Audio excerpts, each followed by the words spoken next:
What's up, people? It's What the Fuck Tuesday time. Look at my sexy shirt. You know, I tried to put my lashes on for y'all, but I don't know. I have thumbs today, so it just didn't happen. So you just have to do with my mascara and just be happy, okay? Be happy that I'm even here. Hope you guys had a great New Year and all of that stuff. I decided not to even really do anything because I had some projects to work on, and I really needed to really get going on February. And I felt like, okay, if I went and I partied and I got hung, that would be like 2 days just lost. And you know, these interviews start January 10th, so I didn't have the time to have fun. I'll do that in March after February. But welcome you guys to the show. This is a live stream relationship advice show that we do every Tuesday. This is not the show where you get your questions answered right here in real time. We'll be doing that again next month. But this show, people send their letters in advance. And if you want to submit a question for a future show, just look in the show description down below and you'll see a link that says submit your question for the advice column, something like that. Anyway, you click that and you just fill out the form. You can do your letter in either written form or you can upload a short video to ask your questions. Either way, that's going to work for us, okay? Nobody's been doing the videos, though, lately. I guess everybody's shy. They don't want to show their face. What's up, Canadian brother? Canadian brother. You know, at some point, I would like you to explain to me why you have your name in there two times. Because that would be like me saying, Deborrah Cooper, Deborah Cooper. I just don't understand, so I want you to let me know. They make you feel cold, Josie? Well, this is my first time wearing it. You know, I bought it. Shoot. Okay, wait, we're in the new year now. I probably bought it, I don't know, 6-7 months ago and never wore it. And then, of course, now since I lost weight, it's too big. I'm like, okay, well, I guess this is the one and only time I'm going to wear it because it's like the sleeves are baggy. It's supposed to fit tight, you know. And the sleeves are all baggy and stuff. I'm like, oh, boy, this is not really the way to look that it's supposed to have. You see all this extra material here and stuff. So that's what happened when I lost weight. Oh, it's all right. But anyway, let's get started. Where I put my questions at? Here we go. Of course, we always have 25 unless we have 26. Just plain Canadian brother was taken. Shut up, Mary Elizabeth. You know what? She's probably right, though. So he had to go with the ditto. All right, let's get started on this since we got 25 questions. Where's my moderator? You know, I'd be scared to start but oh, there she is. I see her. Shay the Lord. I'd be scared to start the show without her now because, you know, these fools be coming in here and stuff. I'm like, oh my, where's Shay to beat them back? Okay, here we go. Question number 1 of 25 questions. This is a young man in the 22 to 27 age group from Newport News, Virginia. I need some help. I love my girlfriend and we was both very much in love, but because of some mental health issues I had, which are now sorted out, my girlfriend broke up with me. I'm desperate to see her again and be with her, but she's blocked me totally. I've sent her emails, but now I've had the police coming to see me twice, telling me not to contact her again. Okay, 2 times?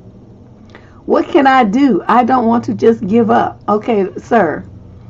First, let me roll back to what you said about your mental health issues been sorted. Whoever told you that lied to you because your reaction insisting that you don't want to give up, even though the police have come to your house twice already, not just 1 time, 2 times to warn you to leave this girl alone. That indicates to me that whatever is bothering you, your mental health issues are not sorted. So you need to make a U-turn and go back to the shrink's office and work on this insistence that you have of being fixated and stalking this girl. Leave her alone before you end up in prison.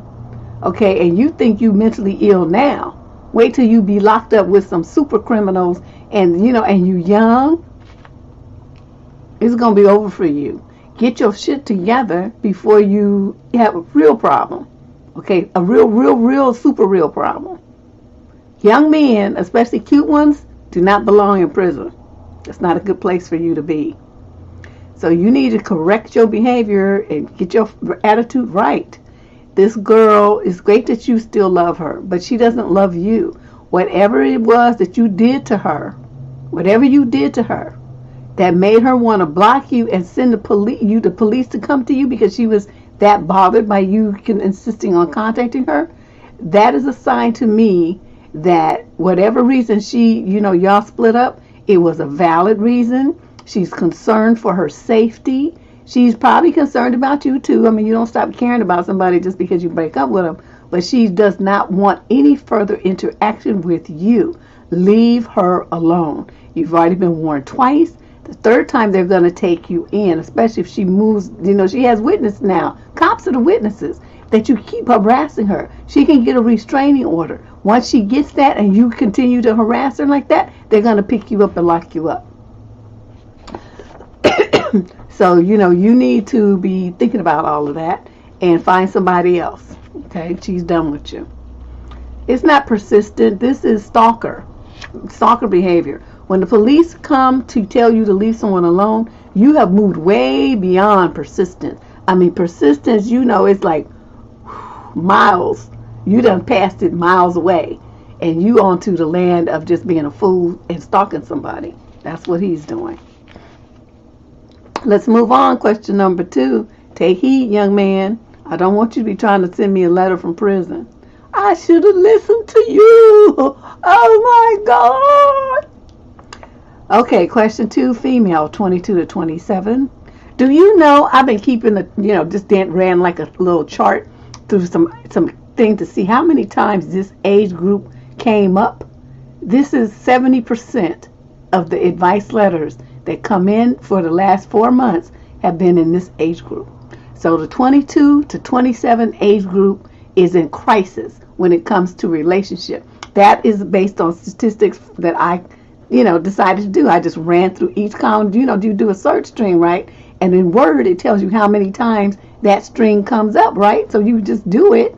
And I did this, I searched this age group and, and kept the numbers by how many letters for each column, 25. The percentage was 69 point something percent. Yep. So just as an aside, I don't even know why I wanted to do that. Just to have something to talk about probably because it doesn't change anything here. It, doesn't really do anything, but I thought it was interesting. So here we go. Okay, she's from Toronto. I can't seem to get over this anger at my partner over Christmas gifts after 10 years together. So that means, just say so you've been with him since you was a teenager. Deb, I am generous when I love someone and spend about $300 on him in total. Stocking stuffed up to the brim with snacks and little gifts and topped off with a couple of gift cards. A couple of bigger gifts nicely wrapped and put under the tree. I didn't really ask for many things. Gift cards for my tattoo artist and for the metaphysical shop near me and gardening stuff. I'm a minimalist really, aside from my gardening and spiritual stuff. My stocking literally had 2 lip balms and a package of cookies. And I have insulin resistance and can't even have much sugar. My only gift under the tree was a small $20 gardening kit, which wasn't even wrapped. It was still in the bubble mailer from Amazon. Are you fucking kidding me? Wow.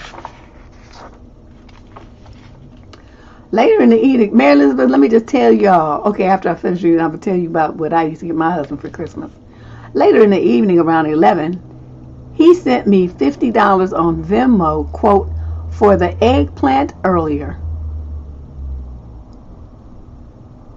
He doesn't like her at all. I cried. My feelings were and are still so shattered by the absolute lack of effort and care. You are probably going to tell me I shouldn't be surprised. Usually I have to yell, curse, or cry to get help around the house. I do all the cleaning and grocery shopping and I cook on my days off or I get off early. If I'm not home to cook, he gets himself food like takeout and usually I have to clean up after that. But he never gets food from me and he hasn't taken me out to dinner since my birthday in October. Well, fast forwarding to last night, I found out his sister has asked for Bath and Body Works gift card, and he had texted her the gift cards were all sold out. I'll Venmo you some money instead, and he sent her $100 fucking. What do you suggest I do? You already know what I'm gonna suggest. The 10 years that you spent with him, that is you at the end of the road. I don't know. Sometimes when you have a situation like this, the guy doesn't really want to break up because he's getting his needs met. He has a house that's clean, he has food that's cooked, he has booty, and he doesn't have to do anything. He can just treat you like crap, and you're still there. Still meeting his needs, still taking care of him. He's not suffering anything. He gets to keep all of his money, and he gets to just sit around in the house like a privileged guest. What you need to do is pack your stuff. I don't know what your situation is here. If you guys are renting, if you own jointly, if it's his place, you didn't say any of that. But I'm telling you what you need to do is split from this guy. I don't know how much more disrespect, disregard, and absolute dogging you need to take before you understand that this man doesn't give a shit about you. He may have at some point, but he doesn't now. There is no way in this world that I would suggest that you stay with someone who treats you like this. It just hurts my feelings to even read this. Now for my husband, the biggest present I ever got him one time was a leather jacket. I know you guys probably remember this, me talking about this. I bought him a leather jacket that was on sale at Macy's. They had one left, and it was on the clearance rack.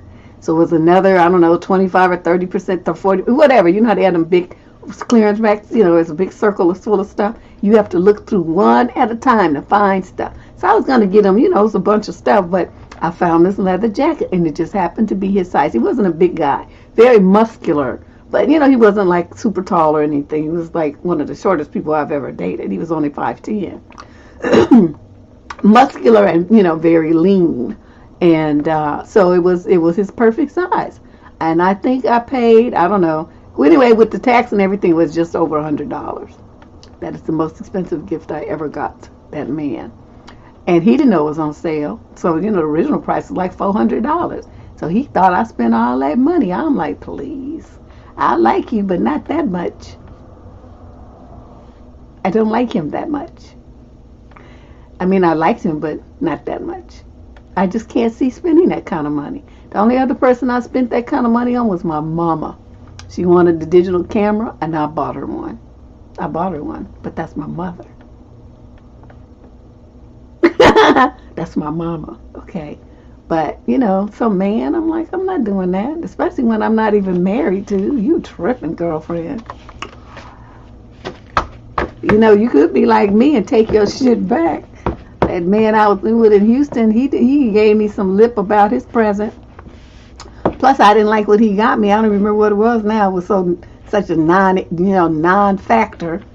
But I, had got him a Willie Smith shirt and some jeans and some cologne because his birthday, it was like a combination birthday Christmas thing because his birthday was like a couple of days around Christmas.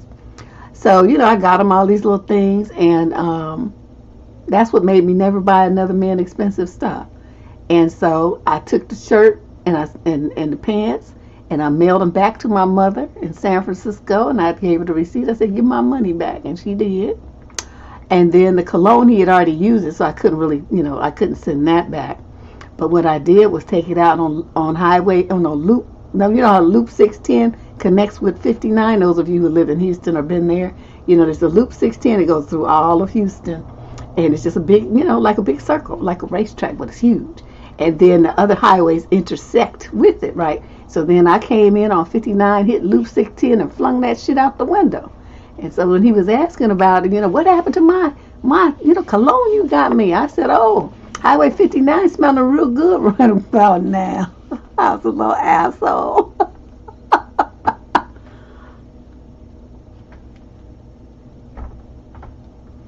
Can I say? All I knew was he wasn't going to have it. I didn't care who had it, but it wasn't going to be him. So everybody who drove by the freeway that night got some of that scent on their tires and probably was like, wow, what is that good smell I'm smelling? I don't remember the name of it, but it was pretty expensive for me. So anyway, that long story is, yeah, get your shit back. Whatever you gave me, get it back. Return it. Question number 3, male 22 to 27. See, again, Indianapolis, Indiana. I've known my best friend for about 8 years now, and I know he loves being around women, and he constantly flirts with them. That being said, I'm a little concerned that he flirts with my girlfriend. He has a very attractive personality, and I just can't keep the thought out of my mind. Also, when we were younger and I was with another girl, he used to ask my ex out a lot. And you stayed friends with him? But she never agreed. It was really weird for me, but it never happened. But this time, my best friend asked out my girl, and she accepted to hang out with them. Wow. How do I approach this with my girlfriend? Should I just forget about it and let it happen? I need some savage advice on how to handle this in a way you would call being a G. I have no idea what I should do or if I should even do anything. Okay. Is that it? Okay. The first thing you do is call up their girlfriend and you call her a bitch and a hoe. Then she's going to be like, why are you calling me names? Because that's how you're acting. Another man that has happened to be a friend of mine asked you to fuck out on a date and you're supposed to be my girlfriend. We're supposed to be a couple. And you going to go out with him? That's what you just did. That means you don't give a shit about me. And so this bullshit here is over. You could go out with him. You could go out with anybody you want to. You can fuck anybody you want to. It's not going to really matter to me because we're through, ma'am. Okay, then you call up this little punk bitch motherfucker that you call a friend, and you tell him we're through too. Say, I don't even know why I let you hang around me all the time, but your behavior is not that of a friend. You be trying to poach people that I'm dating. Motherfucker, don't you have the ability to get any kind of other woman that you want? Why you got to go up to the women that I have? To me, that tells me that you just a motherfucking asshole, and I don't have no use for you in my life. Lose my number, stay the fuck away from me. And then that's it. So basically, you're having a twofer. Okay, you're having a twofer. You're getting rid of 2 trifling fools in one fell swoop. That's what you're going to do. And I don't understand, really seriously, little boy, little dude. Okay, I can call you little boy because you're younger than my daughter. You have to find your nuts. There's no way in this world that once he did that, what he was doing with, the ex-girlfriend that you had, she was probably wondering why you didn't check, dude.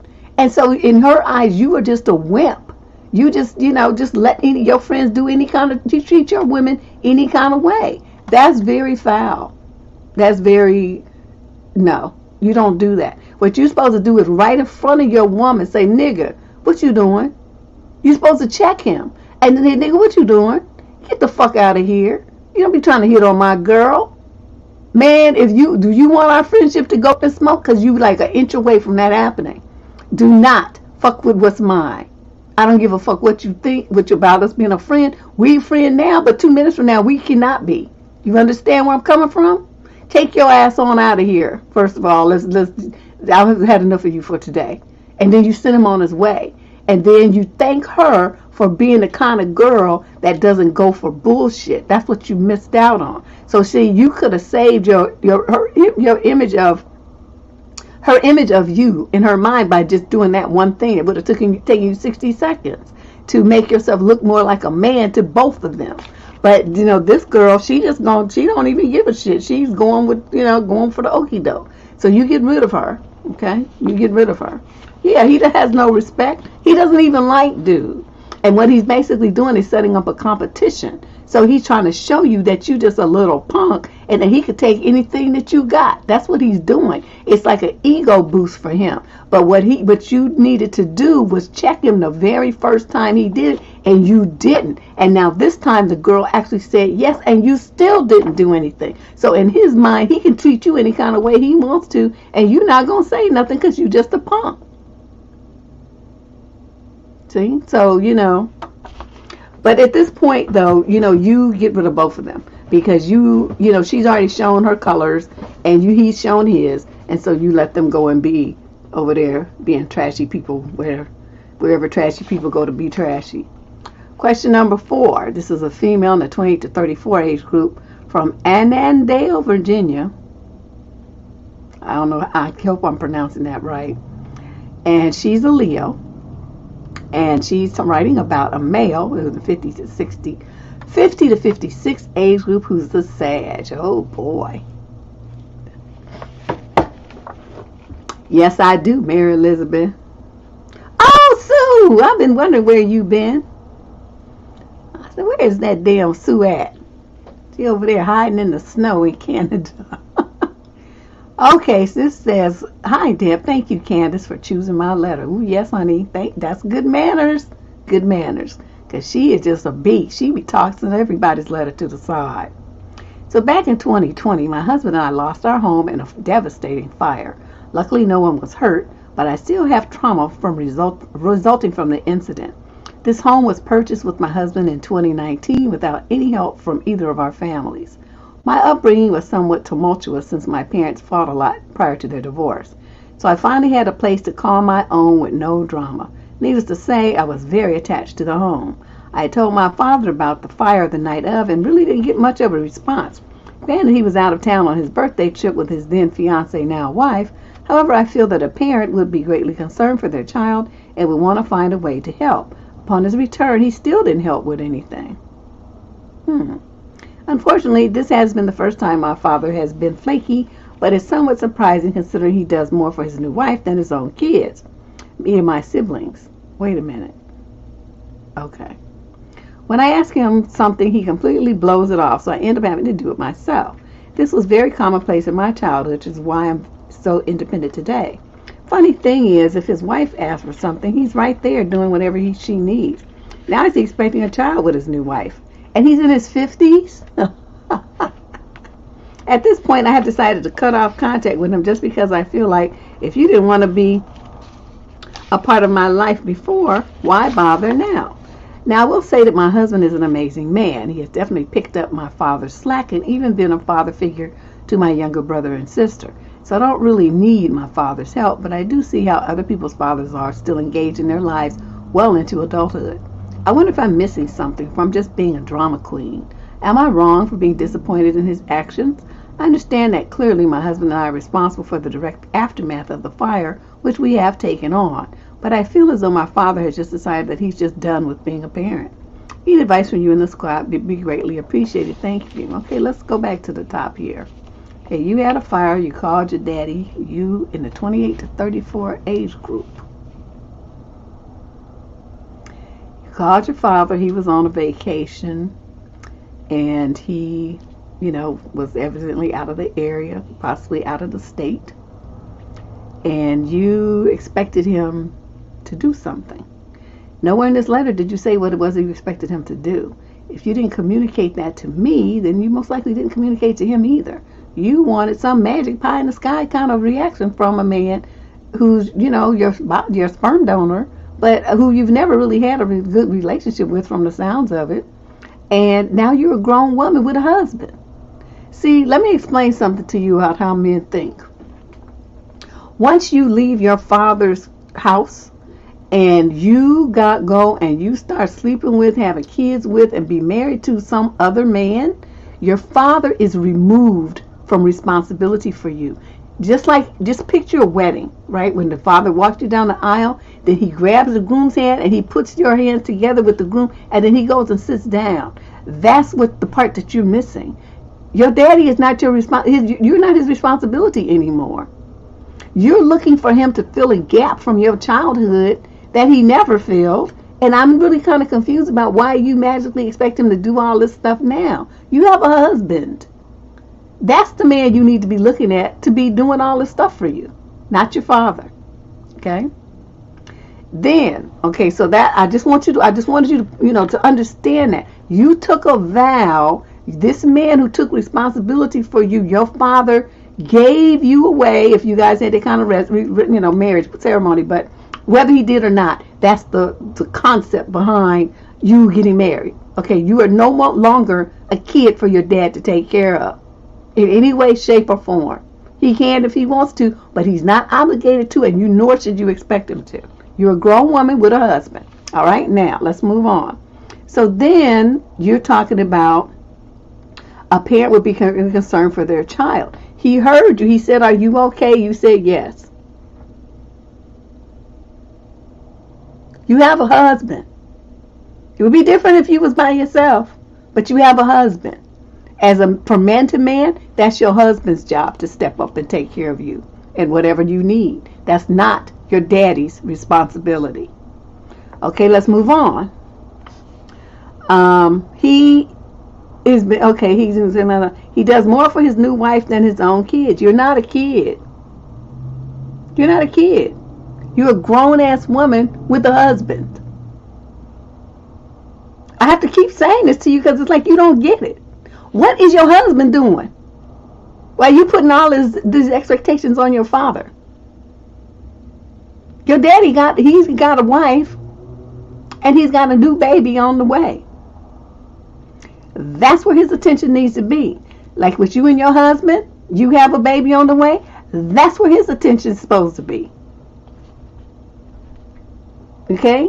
And your daddy, unless there's something seriously wrong with y'all's relationship, is not screwing you. Okay? Men go with the woman that they screwing. Okay? That's another thing. Like, with your husband. That's why he's in line with you. That's who he's screwing. Okay? I just want you to understand this. I'm like walking you through this because this whole letter is filled with some misdirected expectations that are unrealistic and inappropriate for the relationship. You have a husband. All the stuff that you're talking about here is your husband's job, not your daddy's job. Not anymore. And if wife asks for something, he's right there. And that's what he's supposed to do because why? That's his wife. Just like if you ask for something, your husband's supposed to give it to you because guess what? You're his wife. You are mixing up this childhood stuff with your adult life when you have a husband. I keep saying that. Everything in here is inappropriate and just misdirected, and some stuff you probably need to go and sit on a shrink's couch and work out. Because all of this, you hanging on to all of the stuff, and it's just, I don't understand how you are so fixated on the past like that and try to be jealous and envious of his wife and his new baby. Have you a baby, then you will understand where he's coming from.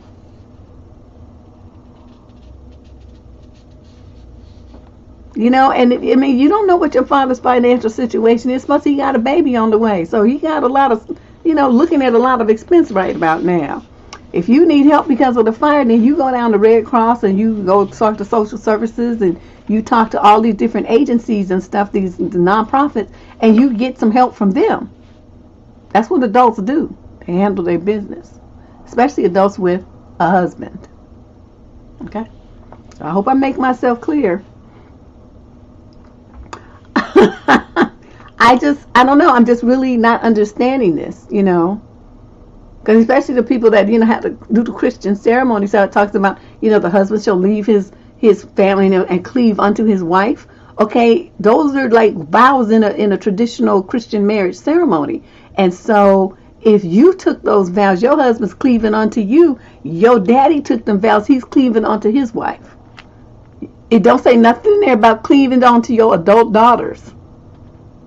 Okay? So get your mind right. This is not really an issue at all. You're just making it one. You must need a hobby or something. Question number 5, female 22 to 27. Again, Cary, North Carolina. Pisces. I have been chatting with this guy for a few months now, and he always asked to meet me, but I didn't because I was not comfortable meeting someone from Instagram. Surprisingly, we ran into each other at a friend's birthday party in Charlotte. We had a good time together. He asked me out jokingly, and we laughed together. We spent so many hours alone together. She's wearing that word out. But he hasn't messaged me since the party. He hasn't liked my status updates or watched my stories, despite being online. I guess he's not interested and it's just one-sided. Anyway, since it's been a week, I dropped him a message. He responded and chatted. He said he had a great time, etc. But after this conversation, he hasn't said anything. No calls or messages.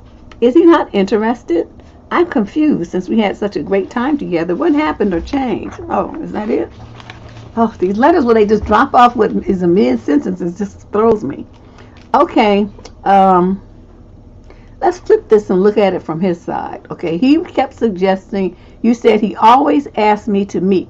I'm reading from the letter. He always asked me to meet, but I didn't because I was not comfortable meeting someone from Instagram. Okay, so that tells me, even though you met up with him accidentally at this party and had a great time and all of this stuff, he still focused on the fact that he kept suggesting that you meet and you kept saying no. So what that means is either A, he's already moved on because you kept saying no, or B, he's not going to make a move because you kept saying no. And so he's respecting your no, and so he's not going to ask you to get up and meet up with him anymore so we can hear another no. What that means is point 3, because it's going to be one of them two. Either he's moved on to somebody else because you kept saying no, or he just kind of hanging out trying to meet somebody, but he, would be amenable to dealing with you, but you did keep saying no.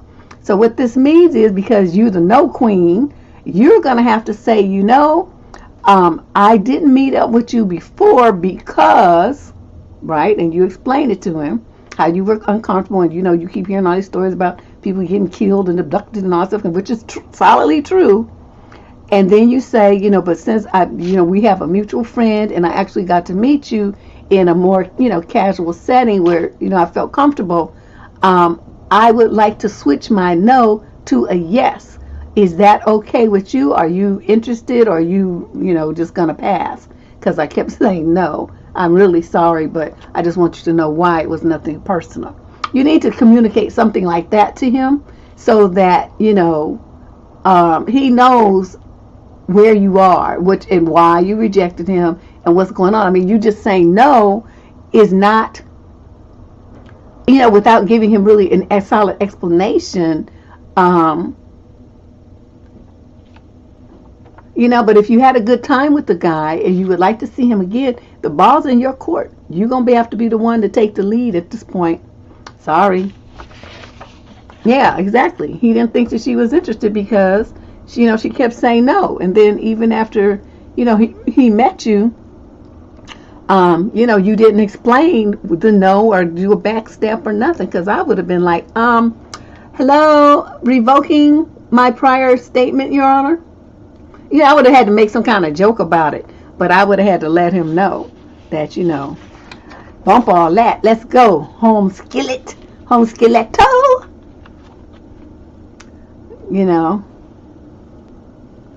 Well, she didn't do all that, so we can't worry about what she coulda, shoulda, woulda. We have to worry about what she can do now to fix this problem and move forward. So, we could have all kinds of stuff. We could go into the past and tell us what we shoulda, coulda done, but I don't usually do that. I just talk about, what the mistakes that you made so people can see why they did that, and then we're going to move forward. So we work on, I try to concentrate on resolving the problem and then moving forward with people, but like for the young lady I just talked about, I had to point out to her how her thinking, which is still her current thinking, not the past thinking, her current thinking of how, thinking her father's supposed to fill all these shoes in her life as a married woman is wrong and inappropriate and guaranteed to, to mess her over. So that's why I do things that way.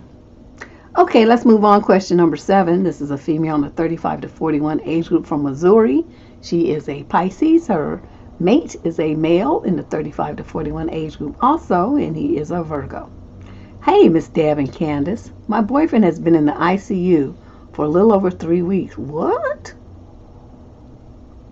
He's on a ventilator, but he does not have COVID. Well, what the fuck does he have? I was his only emergency contact. Once he started going downhill, I gave the hospital his mother and sister's info. Since then, they have banned me from getting updates, and I'm the only one that goes and visits daily. His mother got upset because I knew more than she did. I'm torn between not visiting until he's fully awake or continuing to do what I have been doing.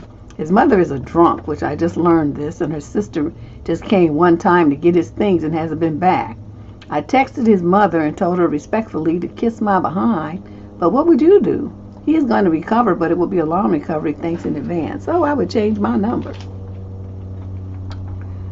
See, one thing is, you don't say how long this boy has been your boyfriend. Obviously not that long, because you didn't know the dirt about his mother and his sister being trifling.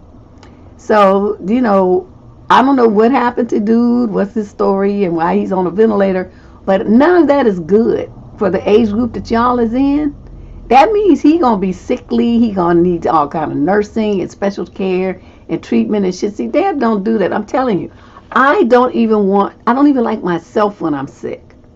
I don't do sick. I don't do none of those, kind of things. Just, I can't do it. And like I said, even if a person is upset at themselves when they have those kind of situations, I don't have the patience to be a nurse to nobody. I just don't have it. I had it with my daughter when she was little, but she was a baby. That's different. I can do that. But not like, for adults. I'm not going to do that. So he would have an ex-girlfriend. He's only 35 to 41 age group. See, that's too young to be sacrificing your life and all your time and your dating opportunities and all the stuff for somebody who's laid up in a hospital bed on a ventilator. Dude might not make it. They say that people are going to make it, but okay, so he lives. What kind of life is he going to have? Is he going to be in a wheelchair? He's going to be on a ventilator? He's going to need oxygen his whole life? I mean, what? What's the story here? See, me, I wouldn't care. I'm telling you, I already know me. He would be my ex-boyfriend laid up in the hospital with his mama and his sister taking care of him and wishing for the best. Now, you asked me, what would you do? I just told you. You're not married. You're not engaged. That ain't your baby daddy. Leave him in the hospital with his family, because you have no legal rights to do or say anything anyway. They can ban your ass from the whole room if they want to. You're not married. Stay your ass at home and start worrying about your life and stop worrying about his. Because whatever he did to tank and go into this situation, that's him. That's his lifestyle. His mama's a drunk. He's probably some other kind of addiction going on here. And you don't want to say, that's fine. But it's not normal for somebody that age who's not having COVID to be in a ventilator for 3 weeks. Don't you think that's like he would have some brain damage by then? No. See, Deb don't, no. Once his family came in and didn't want me around, I would have been like, boop, deuced out forever and changed my number. I would have changed my number. I'm telling you, I know me. So anyway, you asked me what I would do. There you go. Question number 8, female, 22 to 27, out of the UK. After being single for 2 years, I took the plunge and made a profile on a dating app. Oh, you've lost your mind. Only one person really engaged me in conversation, and we swapped numbers. Okay, so then every morning for the past couple of weeks, he's messaged me first thing in the morning to say, hi, gorgeous. Literally just that, nothing else. Why does this annoy me, Deb? I can't explain why, but it really bothers me, and I was hoping you could break it down for me. Am I the only one who is annoyed by this type of communication? I don't know, but I am. Because, the dude, I don't know. I had talked to this dude, my cousin's husband, they're now divorced, introduced me to this fool. It was a friend of his. I thought I was going to die. This man was 50 years old and stupid. I mean, his conversation consisted of, ooh, you're so beautiful, you're so fine, you're so pretty, that kind of stuff, all about what I look like.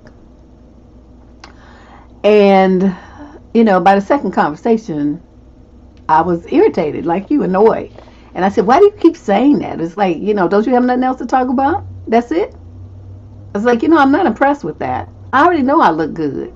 I wake up in the morning and tell that to myself, so I don't need to hear from you. And he just sat there on the phone just shocked because I said that. But I was like really, bored with him. I'm like, dude, is this it? This all you got to talk about? Well, I'm hanging up now. And that was it. That was the last time I talked to him. DC, you crazy. You know, but you're right, though. Even if they're not serial, they still have that gene. They just be overcoming it. So, honey, you know, anyway, you know why it annoys you, because guys that do that is so shallow. It's so non-personal. It's like, you know, you could send that kind of, like, say you send that text, then you just forward it to a whole bunch of people, the same thing. Or you make a group text. I don't know, Verizon used to have it so you could send a group text and nobody else would know that they got it, because it would be like hide senders or recipients or something like that. So it would go like, just like if you were sending a BCC on an email, it's essentially that kind of thing. So the guy could send the same text to 50 people. Good morning, beautiful. So, and all these women thinking that they getting a good morning special text. I don't like that shit. And plus it don't even have your name in it, you know. It's just terrible. So let's move on. Question number 9, female, 35 to 41, from Coventry, West Midlands, England. This is the issue. My children stand to inherit hundreds of thousands of dollars from my parents. But suddenly, no, it just says hundreds of thousands. I added the dollars, and she's in England, so it's not dollars. But suddenly, my husband expressed concerns. Suddenly, because this has never been a concern for my husband until today. In all honesty, I think it's because he probably believed the inheritance would come to us first. So by implication, he thought he'd get a slice of it. He has always said he'd like to retire early in his 50s, which I've always questioned, as he doesn't have the means or the pension to do it. Oh, okay. Hundreds of thousands. Okay, your parents must be kind of balling. Okay, she says, my parents have a business currently valued at around 12 million pounds, which is about 16 million US dollars. That's right now. So if they keep building, I wonder how old her parents are. There are 5 grandchildren so far, and there will probably be 1 or 2 more. The likelihood is that our parents will leave as much as they possibly can to the grandchildren, vested in trust, etc., with myself and my sibling getting something, but their intention, which I support, is to protect all assets and investments and to keep everything in the direct line of descendants. They did it this way, I think, because if it were left to my sibling and I to pass down to our kids, the inheritance funds would form part of a divorce settlement if the worst were to ever happen. Of course, I don't expect that, but I have a sensible head on my shoulders.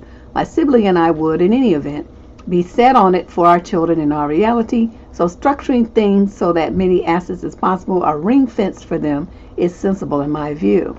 I informed my husband of this plan tonight, and his first reaction was, well, what about when we retire? He chewed it over all night, but was very quiet and subdued, and later opened a whole new topic of conversation that he thinks receiving a windfall would destroy our kids, make them brats, not appreciate the value of money, etc. My response was that they would see from us at home the value of money and how one needs to graft to earn. My parents will no doubt structure it so that the money is drip-fed and protected. They are clever business people and won't want the grandchildren to be spoilt or run through the funds either. Deb, does my husband have a point, or do you think this is a ploy to protect his own interest in my parents' money?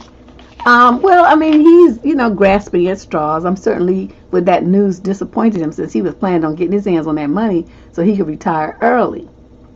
And I do know from, prior research on this, the issue from getting all these letters in the UK, I had to actually look some stuff up about the divorce and inheritance laws there. Why did I do that, though? It must have been something about another question that bothered me, and I wanted to know. But anyway, yeah, I looked it up. And unlike here in the United States, where inheritance is not considered community property, it's sole property of the recipient and the beneficiary. In the UK, well, at least in England, and I think I read Wales. Not all of the UK. I don't know what the other part does. But in England and in Wales, it is considered community property. And it is, if you receive it during the time or close to the time, expect to get it at the time of divorce, then it is included in the marital assets. But like, say you're in your 30s and your parents are in their 50s and they're going to live another 30 years and before you get a dime, well, then they don't include that, because the likelihood of you getting any money anytime soon is very poor, because, they'll live another 20 years and you probably be in your third marriage by then. But your husband is definitely disappointed, He was planning to have that money so that he could retire early. He's trying to make a pitch that it's going to be bad for the kids to get it and have access to it, and that's why he needs to be, and he needs to be supervising, and he needs to be in a position where he can control it and all this sort of stuff. That's what he's about the angle at. But luckily, it's your parents are smart people. They're smart investors. They're financially savvy, and there's no way that his little whining is going to have any impact at all on them. So whatever, amount that you and your sister get, you two will, of course, be sharing that small amount with your spouses. But he just thought he was going to be getting millions and never have to work again. And now he got to refigure his budget. He got to,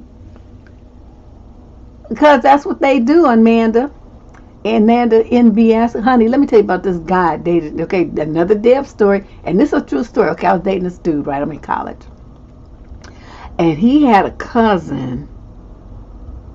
The cousin was older. I mean, because they had the family had a lot of kids, and his mother was one of the younger ones, and this cousin's mom was one of the older siblings. So there's like a 15-year difference between them, or something, 12, some big number of years difference. Thank you, Mommy.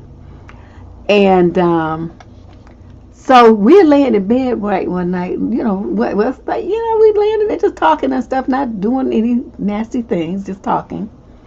And DC is cold. We're just talking, right? And so all of a sudden, he starts telling me about his plan to get the cousin's father had just died. So he's planning how he's going to get some of the money from the cousins, because that his father left him. He's going to get some of it. And I'm sitting there in disbelief listening to this man talk about how he's going to be trying to game on this money to get some money from his cousin. Because his father used to work for the railroad in Texas or something. He was, they make good, them conductors make pretty good money.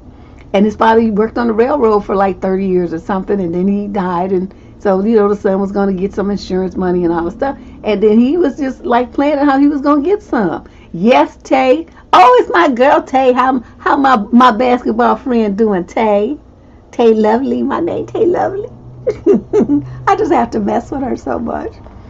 But yeah, I was so through with dude. I'm telling you, I was just sitting there I couldn't believe it.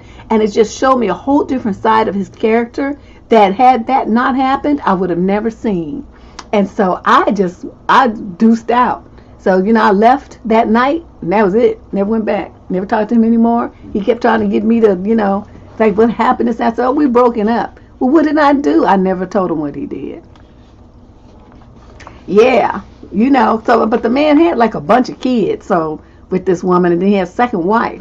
So, but he made sure all his kids were going to get something. I do know that part.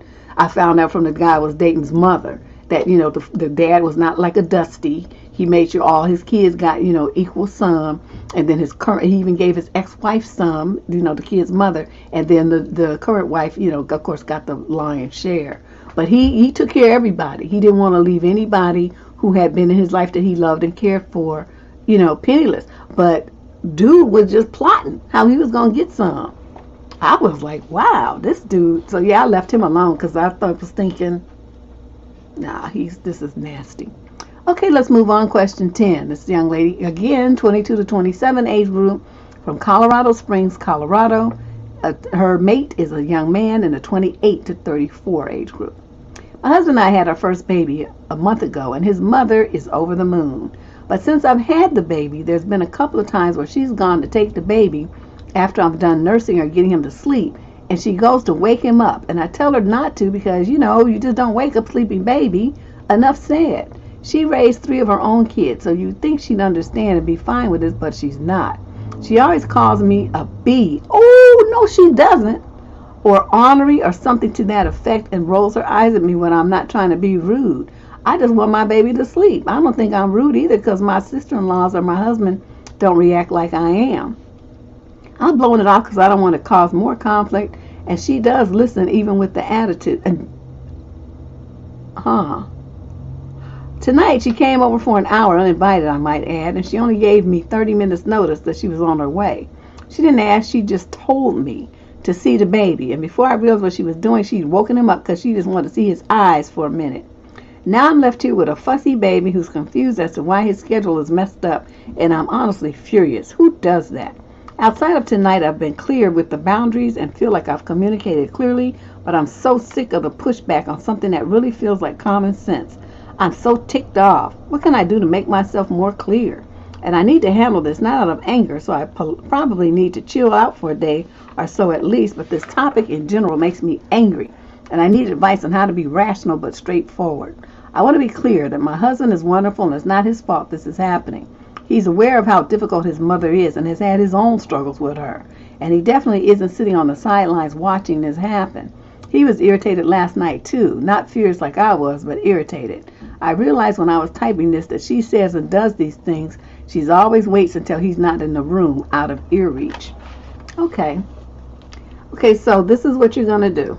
Okay, she calls you to say, I'm on my way. You say, no, we don't want any company right now. I'll call you or we'll come over with the baby on Sunday or something like that.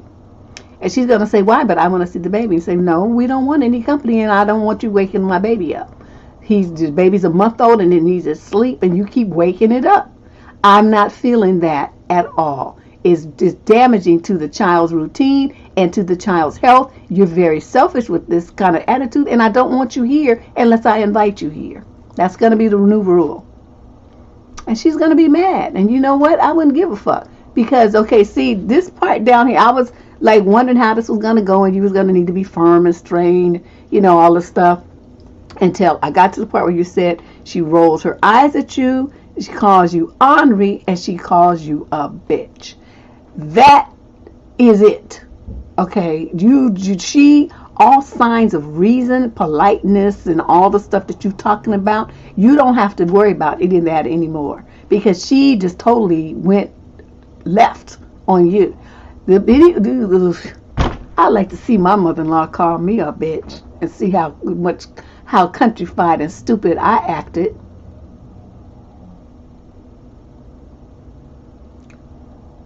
I don't know, you are made out of some kind of nice cloth that's not in my whole life.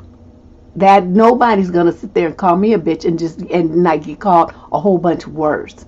Calling you ornery and rolling your eyes at you in your house. And you just sit there and take it. That's why she shows up and does what she does, because you let her.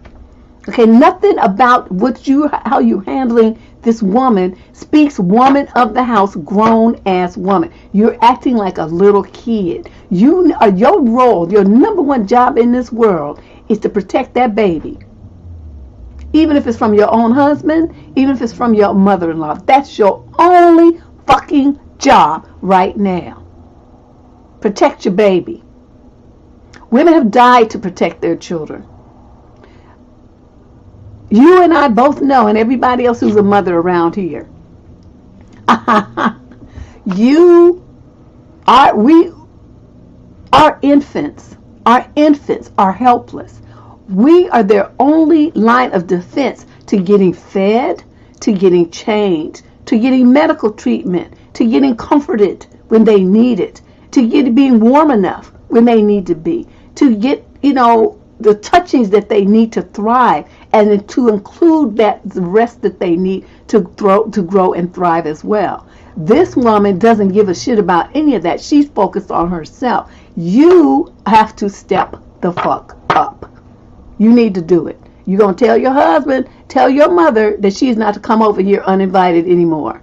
If she tries to, she's not going to get in. I'm not going to let her in. I'm tired of her waking up my baby and disturbing his rest. He needs his schedule. He needs his sleep and his rest, and so do I. I just had this kid. I'm trying to recover myself. Tell that raggedy bitch mama that you got to stay her ass at her house. And we will call her when we want company. Until then, she's to stay at her house. And if she just comes thinking she's just going to show up at my door, I don't let nobody else in, and I'm not letting her in either.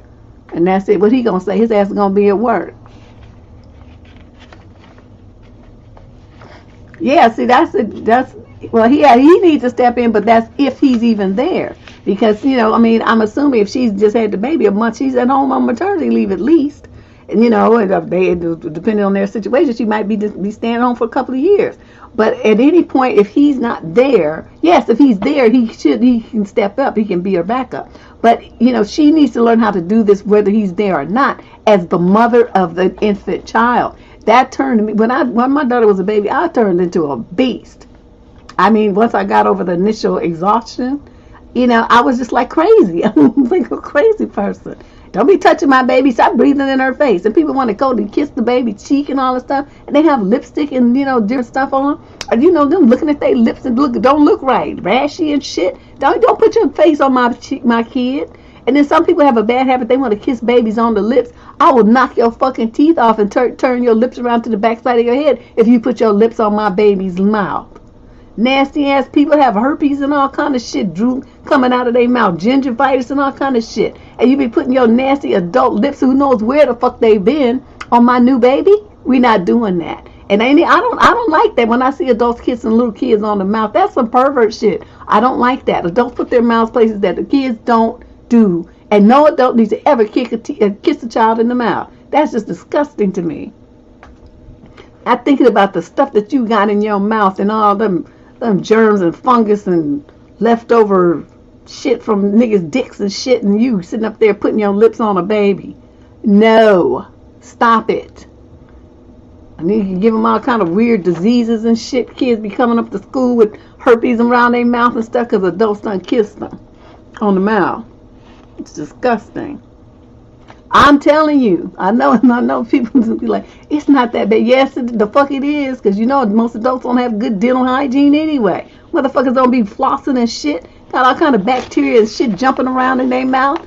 I told you about I looked at that slide, and that was me, and I use hella Listerine and stuff in my mouth. Most of these people don't brush their teeth from one day to the next and don't floss from 1 week to the next. All kind of shit in their mouth. And they want to kiss your kid on the mouth. No. I will kill you. How about we do that?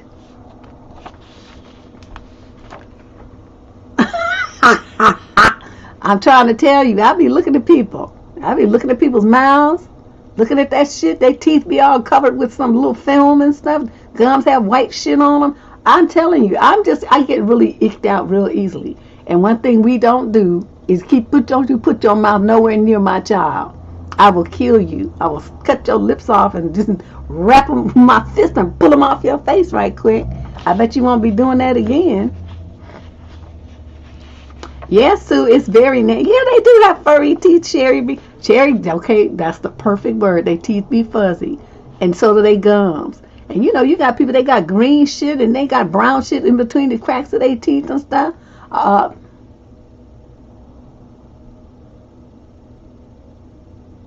And then they want to come and kiss your kid. And even if they're going to kiss your baby on the hand, what do babies do? They put their hands in their mouths. Don't let people kiss your kids. That's the bottom line. They don't need to kiss your kids. Babies put their fingers in their mouths, right? All the time. And you got these people, they want to come and kiss your kid on the hand, kiss your kid on the hand because you said don't kiss them on the face. No, you don't put your kid anywhere where my child is going to be touching. You can kiss the air next to them or something like they do in them movies. Yes, we must do lunch. You can give them that kind of kiss. Don't kiss my kid. So I'm telling you, I was a complete fool. I ran regulation on people saying, oh, you just cold. Something wrong with you. You don't want nobody to kiss your daughter. That's right, damn it. Crusty ass, mouthy, nasty looking people. I don't like that shit. In case anybody didn't understand, let me just summarize with that last statement. Nasty fucks. Question number 11, female, 28 to 34, from Portland, Oregon.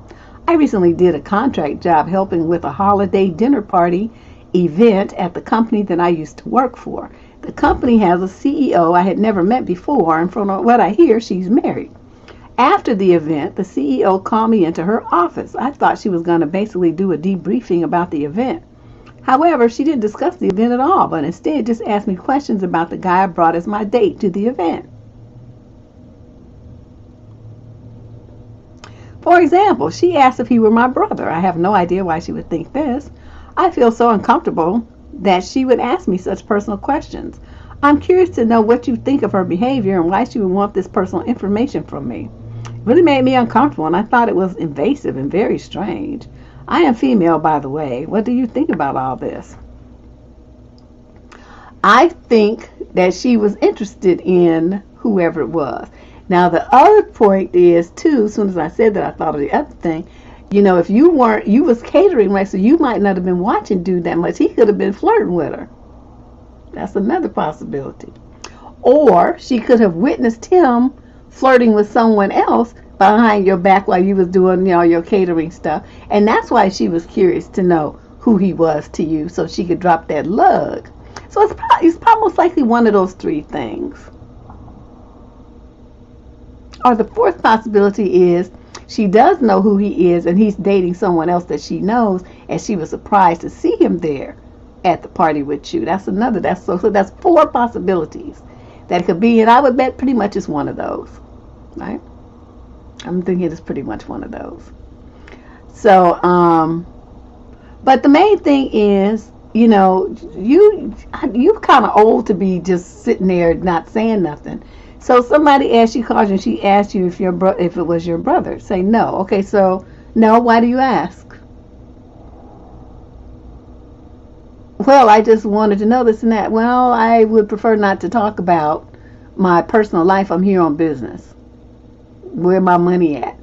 Let's talk about that, bitch. Okay? Something like that. But you should have shut that down. It's like, you know, it's inappropriate for you to be asking me about my romantic life. I'm not here for that kind of personal reasons. I'm here on a business deal. So let's talk about that. When might I expect payment? You know, something along those lines. But, you know, just because, and this is something that I think more young women need to hear, just because someone asks you a question does not mean that you are obligated to answer. Then, tomorrow, next week, ever. People are nosy as fuck, and they're going to ask you stuff that's really inappropriate. They're going to ask you things that it's none of their business. And so, you know, like I have mentioned before, you could always say things like, you know, when they ask you something like that, say, well, why would you need to know that? That's my classic standard answer.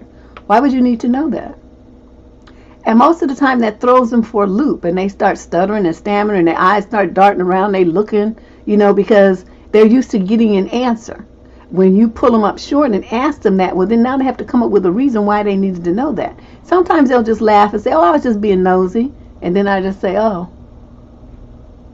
Because they know they ain't getting no answer. And then other people will try to, you know, give you an answer, you know, give you what seems to be to them a reasonable reason to back up their stupid question. And then you just say, oh. And then you don't answer it. I don't know, but, you know, this is the thing I think a lot of young women don't understand, because they feel like, you know, well, they asked me. I don't give a fuck what they asked you. I mean, so they asked you. They don't obligate you to give them no kind of answer. The right answer, the wrong answer, any answer at all. That's why I just say, well, why would you need to know that? Which is their sign that you're not going to get an answer from me. Not. It ain't happening, Captain. Okay? All you got to get is a question.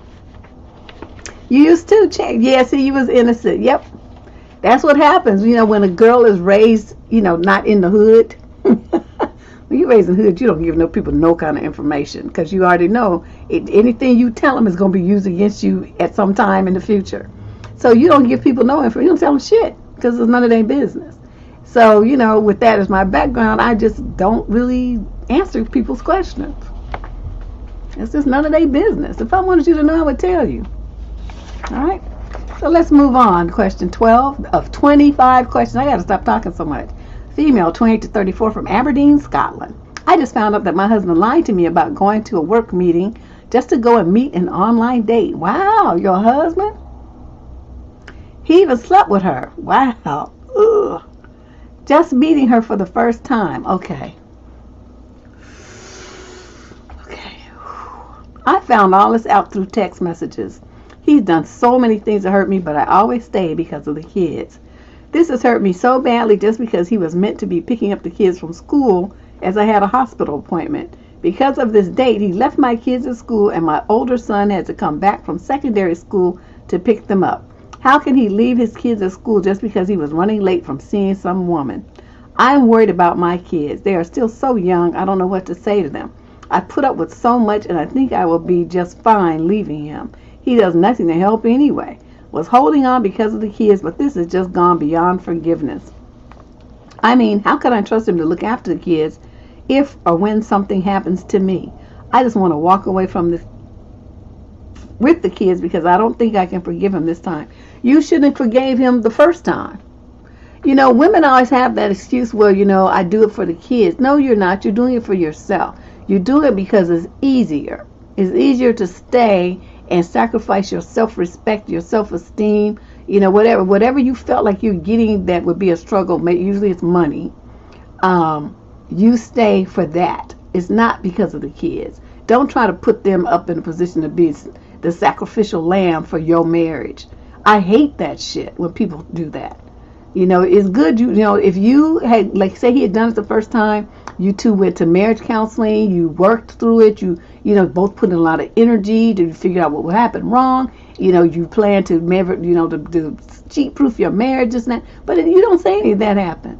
You just, you know, like, bypassed it and just glossed over it, and he kept right on doing what he was doing. The thing that's scary to me is that he slept with somebody that he didn't even know, and he's married to you, so most likely, you know, he's exposing you to whatever he's, you know, picking up from these different people. So, you know, you're talking about, I just want to leave him with the kids. You know, your life is at stake here. You do realize there are a lot of these things going around that can take you up on out of here, right? You do realize that. It's fine if he wants to sacrifice his own life, but you have got to stop sleeping with this man immediately. Don't sleep with him ever again. He just does not care about himself, and he definitely does not care about you. Go and see an attorney. You know, go to the bank account, pull out some money, pull out half, and then you go and see an attorney, and you start divorce proceedings. Figure out where you're going to put your kids. I mean, make a plan. Do everything you need to do, but make sure you have money, because you don't want it to be dependent on him. And then for his visitation, argue for supervised visitation, because of the fact that he did what he just did and left those minor children hanging at a school that's closed. That is just so irresponsible. And tell the people, you know, the court hearing people that, you know, what happened and how your other son had to go and get them. He's a child himself. It's just a disaster. A disaster. So you handle your business. Stop worrying about this raggedy ass man that you married to. He ain't shit. Trifling. Ugh. Question 13, female, 18 to 21, from Croatia. Wow. I met a guy online. We went out for the first time after he showed up about an hour late. And you were still there waiting? We made plans to go out the second time, but after waiting for an hour and a half, he texted that he got home. He didn't cancel, apologize, or anything. And then he had the guts to suggest that I should come over to his house twice. I'm confused. What should I do? Please help. Well, you in Croatia, the land of sex trafficking. I'm going to tell you what. Block him so he can never call you again.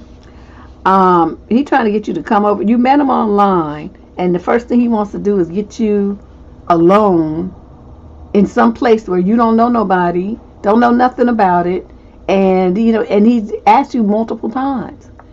I'm glad you didn't go, because you would be the biggest fool on two legs if you did. But there's nothing about the situation that makes any sense to continue. At the first time, when someone disrespects you to the point where they show up an hour late, you should have been gone, so that if and when he showed up, he saw where you used to be standing. There's no reason in this world why you would do that. And by that, what you do waiting that long for him for a date that you don't even know, it communicates a message to him that you're totally desperate. You're totally desperate, that you have no boundaries and no self-esteem. You're just going to sit there and wait for some clown that you don't even know for over an hour. Nah. With me, I'm like a restaurant. You got 10 minutes. 15 if it's, you know, if it's a nice place and I have a good drink. It's going to take me that long to finish it. But once I'm done, I'm out. I don't wait for men. I don't do that. So, I don't know what to tell you, honey. You really need to work on your dating skills. I know you're young. You're only in the 18 to 21 age group. But see, that's the age that they're getting snatched off the streets, snatched and stuff and people never see them again. Don't you go to no man's house ever that you meet on the internet. Don't you do that. Don't you get in that car and don't let them take you anywhere either. You meet them there or you don't go. Yeah, I'm just getting all kind of weird, creepy vibes from this guy. I don't know. I mean, I'm seriously, I got like chills from this letter. And it's like, I get like vibes sometimes from people, and I'm cold now and I have chill bumps. Something is up with this dude. I think you dodged a serious bullet. That's the message I'm getting spiritually. Block him, please. Don't ever talk to this man again. Block him on the site. Block him on your phone. And get you a Google phone number. I don't know if they have that in Croatia, but whatever they have, it's like an electronic voicemail on the internet. With Google, it's free. I don't know, like I said, I don't know if Google is in Croatia. I don't know what the situation is there. But investigate whatever you can get. And that's your barrier between yourself and these guys, so that they'll never have your real phone number. They'll have that number, and you can hook it up, so that it rings on your phone, but they will never have your real phone number, so they can never try to find, do the backtrack thing and get your address from your cell phone records and all that kind of shit that these people do. These hacker type folks be doing. Question 14, female 22 to 27 from Elizabeth, New Jersey. She is an Aquarius. Croatia, Croatia. I am 26, but my mom can be a helicopter parent who gets upset at the smallest things. She is extremely strict when I was younger, but now anything makes her upset, turns into a month-long rant about what she's doing for me. I'm a professor and grad student finishing up my PhD. I have a full contract with full teaching responsibilities, so it's the equivalent of 2 jobs. Still, I work around school university schedules. I do have months in which I live elsewhere and holidays that I usually spend with my mother. I got an extension to finish my classes from last semester, but I need to fly back to my university to actually finish. Why? I had a miscarriage during finals. The physical strain of working 2 jobs while pregnant affected my work the entire semester. And when the miscarriage happened, I just thought it best to extend my semester, finish up the work that was subpar, and turn in my finals later. But I don't really want to talk about it with my mother, being the way that she is. Whenever I'm at home, she expects me to act the same way I did at 15. I don't want to be loud or stay out after dark. It's actually more extreme, ridiculous things. Like I just deleted my Twitter because it had bad words in it. And she was upset that I'm on birth control. Wow. At 27, and a doctor, going for a PhD, a professor, going for a PhD. I don't know. If I don't give an explanation as to why I'm leaving or where I'm going, she's going to go into a tirade on how I'm being disrespectful and how everyone is doing things for me, and she's going out of her way to do this and that. And it hurts when she does that because the only thing I'm doing is homework. I just don't want to go into detail about why I'm working or what I'm working on. I don't want an argument or to be accused of being boy crazy like I'm a teen sneaking out a window. I'm an almost 27-year-old with a full-time job trying to finish a PhD. Deb, after my mom goes to sleep, I'm going to pack up and get on the 4 a.m. flight. I'm leaving with 0 warning to avoid the fight that will happen if I say anything. How should I handle the eventual fallout?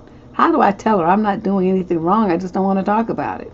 And how do I convince her that at 26, leaving without intricate explanation and GPS sharing is normal?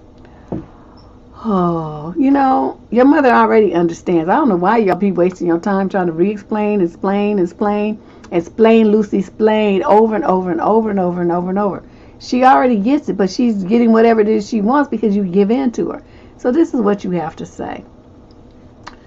She's, you're this and you're that and this and that. Say, Mom, this is your choice. Either I come and visit you and you shut up and you don't say nothing or you make any kind of weird demands on me since I'm almost 30 years old, or I don't come. Which one would you prefer?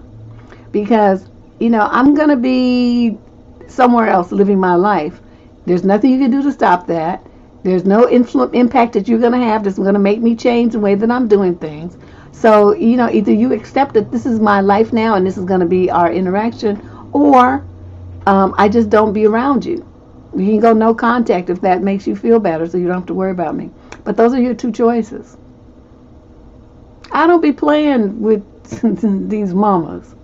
It's just, you just go do what you want to do. She asks you questions and say, okay, I'm hanging up now. If you're on the phone, she starts going into her tirade. You don't have to listen to it. Just hang up. And she's not going to get an audience for it. She's going to see that you don't give a fuck, which is what you already told her. But you have to back it up with words. You back up your words with actions. You don't do that. You hang on the phone and listen. You stand there and let her talk to you crazy. I don't understand this, but anyway,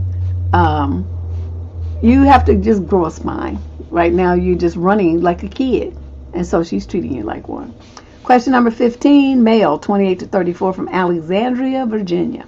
I'm a male in my early 30s. I'm seriously falling for my FWB of 2 years. How do you keep a FWB for 2 years? The past 2 months have been so difficult. I told her I had developed feelings, and she said she did not because we never tried. She said it wouldn't hurt to try, but also could possibly not work out. I said, I can't do this anymore. And she said, wait. You don't want to see me anymore? I don't want to stop talking and seeing you. I didn't mean I don't want that, but we never tried. What is she talking about?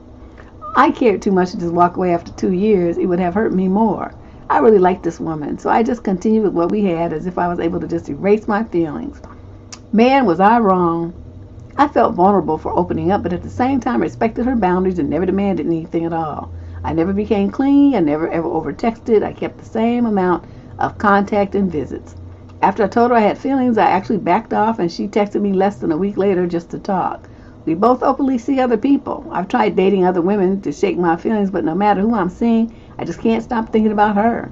I'm at the point where it's giving me so much anxiety that I feel afraid to even text her, and I just wait for her to reach out to me.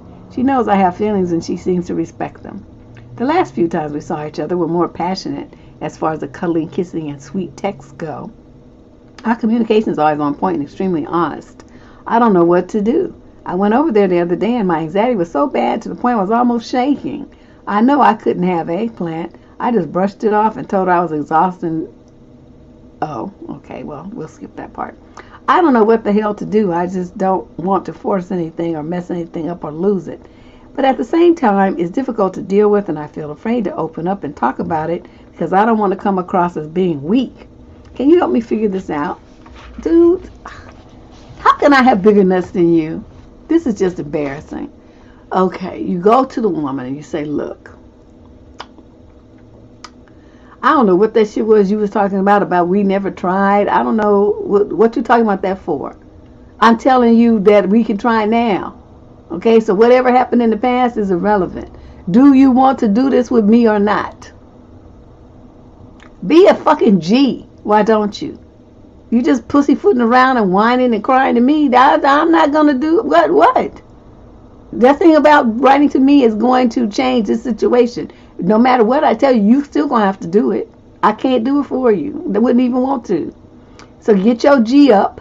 Go over to the girl's house and say, look here, Sally Sue, or whatever the hell her name is. I told you a couple of weeks ago that I had feelings. I wanted this situation to be something different. Are you ready to do that or not? And, don't let her talk about, well, we never tried bullshit. We about to try now if you ready. If you're not, just say so. And she's going to be like, well, this and that. I know, Sally Sue. I don't know where I got that from. But, the bottom line is just put her ass on the spot. Don't let her dance out of it. Say, look, this is what we going to do. Either we going to do this the way that I want to do it, or we not going to do it at all. So you make a decision. Because I'm tired of this shit right here. I'm ready for something different. I'm older now. I'm ready for something more serious. I'm ready to get my life on a different path. Are you ready to walk that walk or not? Take charge, shit. You're supposed to be the man. Take charge. Why you just gonna let her bullshit you with that? We never tried. We never tried. And you just let her say that and you didn't jam her up? I'd be like, bitch, shut up. Don't be talking that crazy shit to me. I'm not trying to hear that. But we never tried. What you gonna do now? Let's talk about that. Okay, the past already happened. That's right under the bridge. We're not talking about that. We're talking about today, goddammit, today. What you doing today? I'm just saying, man, let me jump in his body and have that girl's world rocked right quick. But dude, come on now. You need to get you some testosterone going here. Grow your cojones. Make the magic happen. You can do this. Question number 16. Male, 22 to 27. See what I said? Southampton, and he's a Sagittarius. So Southampton, that's in the UK. When my ex ended things, she wanted to remain friends, but I chose not to. She seemed a little taken aback by this, and an argument broke out which lasted on and off for a week. How you going to argue about somebody not wanting to be your friend? Okay, let me continue reading. It ended up in her blocking my number. I felt bad knowing I had upset her by the things I said during the argument, and I wanted to apologize. So I used my Facebook to contact her and apologize, and she thanked me for my message and said she believed me. After the relationship ended, she said she didn't want to try to work things out, to realize again things won't work. She said she was terribly sorry, but that's how she felt. But the friendship offer was on the table, and she said it would be hugely beneficial to remain friends. I just want you to know that he wrote that all as one paragraph. All the periods and pauses, I put those in there. Since the blocking and the accepted apology, I've reached out twice just to see how she is and how she's coping with her illness. What illness? You didn't mention the illness. I received 2 polite replies. After Christmas, I contacted her saying, hope you enjoy Christmas, and I'm happy to remain friends should you still want that. She replied saying, thanks for the message, hope your Christmas went well. Perhaps let's stay in touch as friends, wish you a happy new year. Can I ask you, what's with that thanking me for the message? If she didn't want to hear from me, she wouldn't be thanking me, right? Why not just reply without the thanks for your message? Was it like she was sitting around hoping or expecting me to reply? I understand she's being polite by replying, but thanking me for the message?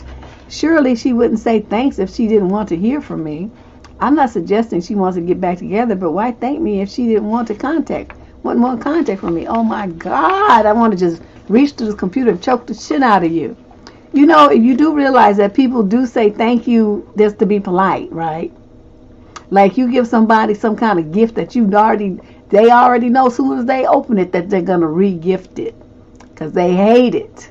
But you know, they've been taught good manners by their parents, and so they still say thank you because it's the thought, you thought of them, even though your thinking was all fucked up and the gift you gave them was some tacky bullshit that nobody on this planet wants. That's why it was on clearance. And you bought it and had the nerve to wrap it up and give it to somebody. But they don't say all that. They just say thank you. Thank you for thinking of me. Thank you for the gift, whatever. Okay, it's the same thing. Okay? She said thank you. She's being polite. What you wanted to say, fuck you, motherfucker? Would you have been happy then? You wouldn't have no questions then, huh? So, my thing is, you said you didn't want to be friends with her. That's what you guys fought about. Sounds like she's finally accepting it. Leave the girl alone.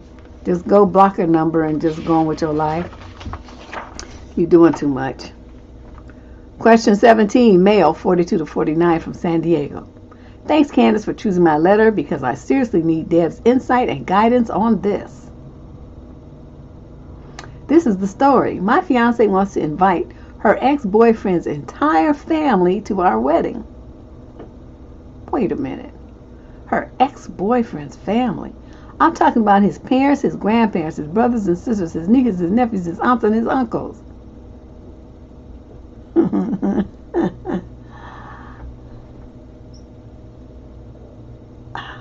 The only one she doesn't want to invite is her ex, as they did not split up amicably 7 years ago. For real, there will be more of the ex's family in attendance than her own people. I understand on some level, as these are her 12-year-old son's relatives. I am actively parenting my soon-to-be stepson, as his dad is absent. He's ran off with my fiance's best friend 8 years ago. I actually want the grandparents there, and I also have no problem with the continued relationship with the family for the kids' sake. I just don't want our wedding day to be a family reunion for her ex's family. This is a real struggle for me. I want to be considerate of her wants and needs, as we all have passed. But I was married for 20 years, and there isn't a single member of the ex-in-laws that I plan on inviting. My fiance has a huge heart and stays attached, but on the day of our wedding, I don't want to be reminded of her past. It makes me feel like I'm married into her ex's family, and will be discussed in premarital counseling with the pastor next month. There's no firm date yet set for our wedding. We want to discuss all this and a date with the pastor when we go for our first counseling session. What would you suggest I do or say, Deb? I would suggest you say hell to them. All them motherfuckers ain't coming. They're not coming. The grandparents, you can invite them. If they come, I can accept that because they are the kids' grandparents. But all them other motherfuckers, no. I'm not. They don't need to come. It's our wedding, and that's your ex's family. Okay? Your son, when he gets married, he can invite all of them because they're his family. They're not your family, and they're not mine. They don't need to be at our wedding. And that's what I would tell her. And then she would sit there and be looking all kind of crazy. And, you know, not just an invitation, honey. When you got people like that, you got to feed them. So they going to be costing him money. Nah. Well, it's not that she doesn't have boundaries. See, he says she's that kind of get attached. I had a friend like that. This boyfriend that she had, I would have hoped that I would have hired some aliens to come and drop a meteor on this motherfucker. That's how raggedy he was. But all kind of diseases he gave her, all kind of infections and shit. Just a rogue, nasty motherfucker. Okay, but she's married and got kids and stuff by somebody else. Her husband's nice. Nobody I would have married, but he was okay, I guess. And she used to, call this dude and be trying to keep up with him and stuff, catch up with him. He married some woman. She talking to his wife on the phone, all kind of shit. I'm like, I don't understand that, but there are some women, I guess probably some men too, who are like that. They just don't let go. They just don't let go, and so they just cannot move on. They hang on to the past. That's not me, honey, because they would cease to exist, except for, like I said, the grandparents, because the kid might be close with his grandparents. But even then, that's kind of like, do they really need to be at the wedding though? See, I would give that some thought. But he said he's okay with the grandparents being there, so I guess the grandparents could come. But if it were me, I'd be like, no, nobody from that family's coming at all, ever, none of them. That would be my boundary. You can send them video. Question number 18, female, 28 to 34 from Kansas City, Kansas. First, I need to tell you that I posted a longer version of my story on a relationship forum before a friend of mine heard your What the Fuck Tuesday show last week. Oh. I edited it down to fit your format and would sincerely like your words of advice. You get right to the point and aren't polite about it. I need you to give me a script. I am 31, married to my husband who is 34. We have a little 6-year-old boy and a 5-year-old girl, and I am currently pregnant with another son.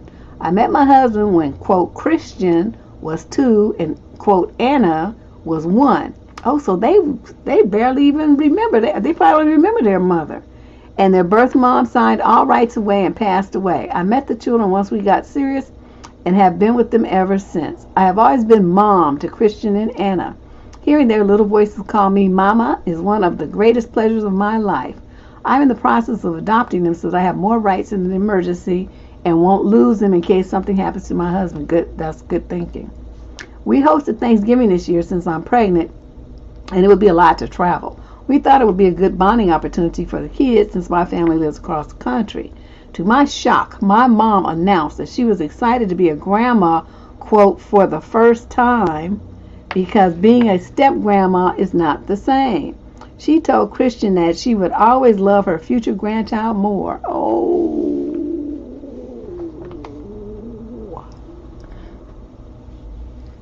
Anna was thankfully not there.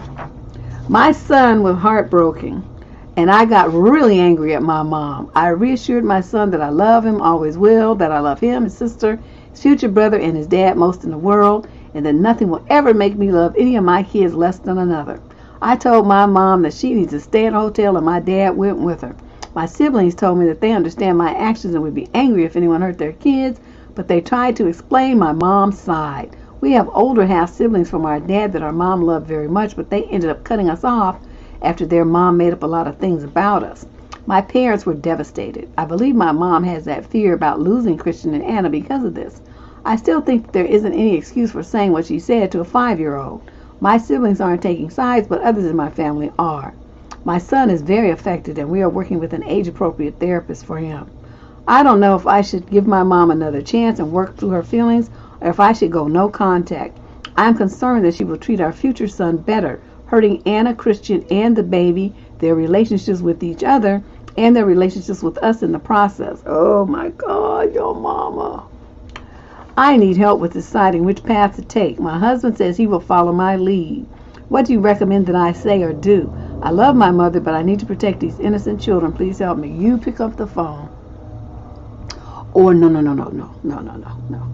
You schedule a family Zoom call. You tell your husband to take Anna and Christian somewhere. Okay, like a kiddie movie or something where they're going to be gone during the time that you're going to be on this call. You don't want them in the house, and you want to have some time after the call is over to, get your mind right and your face straight and all this stuff, okay? That's what you're going to do. So you and your husband coordinate time so that he's gone and they at the movie theater, and they ain't going to be back for 2 or 3 hours. Tell them to take them to lunch after that, all kind of stuff, okay? So you can have time to get your mind right, because it's going to be a tough call. You're going to want everybody on that call, right? And you got the Zoom call so they can see, everybody can see your face and see your expression. This is very important. And you are going to sit there and you're going to say, okay, since you start the call, you can mute everybody's mic. And you're going to say, okay, I have something that I need to say to everyone here. Whenever this Thanksgiving, when my mother was here, she said the rudest, foulest, nastiest, most spiritually and mentally and emotionally damaging thing to a 5-year-old child. I want everyone here to know how disgusted I am with my mother that she would say such horrible things to a baby. I'm also equally disgusted with all of you who sided with her. So what we're going to do is this. I'm going to go no contact. I'm very concerned that that attitude that permeates this family about my children, all of my children, will be damaging to them mentally and emotionally. As their mother, I refuse to allow that. Nobody, even my own mother, is going to hurt my kids. So don't you call me. Don't you come over here. Don't you think about it. Don't you email me. Don't you text me. You stay the fuck away from me. My role here is to protect these kids at all costs. Each one of you motherfuckers have already showed me that that's not your priority. You don't give a shit about my kids. So stay the fuck away from my kids and don't fuck away from me. That concludes this call. Goodbye. And then you hang the fuck up. That's what you do. Now, you probably don't use that kind of language, and so this is probably going to be hard for you. But I'm telling you, you talking about they don't want to take sides. There's no way that you cannot take a side when a 5-year-old child has been viciously attacked by an adult. The fact that they don't want to say anything to your mother means they agree with her. Because people who don't agree speak up to protect kids. People who agree don't say a word. So you know what time it is in your family. I'm telling you, girlfriend, that's going to be the only way. A, you need to get your respect.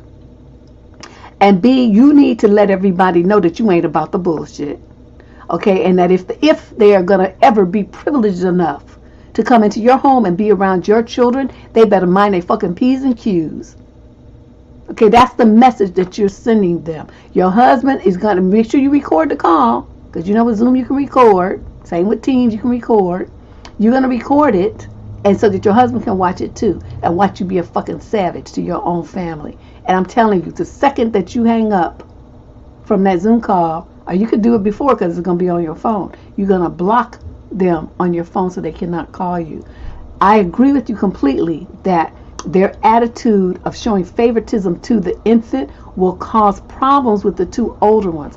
And what you don't want to have is a helpless baby in a situation where the older kids are jealous of it and not really happy about it, because they will hurt the baby when you're not looking. Okay? They're little kids themselves, so they're not really going to understand the full ramifications of their behavior. And since he's in therapy, he's going to be trying to deal with his little feelings in his little kitty way. He's 5. They're not equipped to handle this kind of stuff. All he knows is somebody said something really mean to him, and it was the woman who represents as his grandmother, and she hurt him to the core.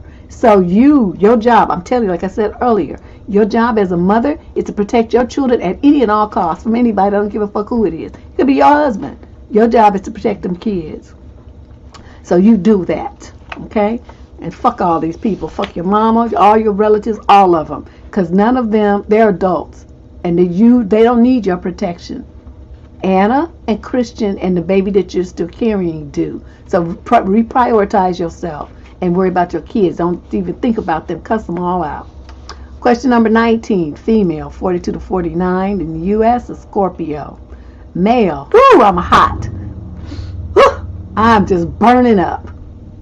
That poor lady, you know she's struggling because that's her mother. She probably still in shock that her mother said that. But I know me, I would have commenced to cussing the bitch out right there on the spot. But whew, this is terrible. Okay, anyway, the male that she's talking about is 57 to 65, and he's an Aquarius. So Scorpio and Aquarius. Is that supposed to be a good match? Aren't they both water signs? No. Aquarius is an air sign. Well, I don't know. Let me shut up. Hi, Miss Deb. Thank you, Candace, for choosing my letter. I'll try to keep this short. Thank you. I'm 46 and was diagnosed with breast cancer this morning.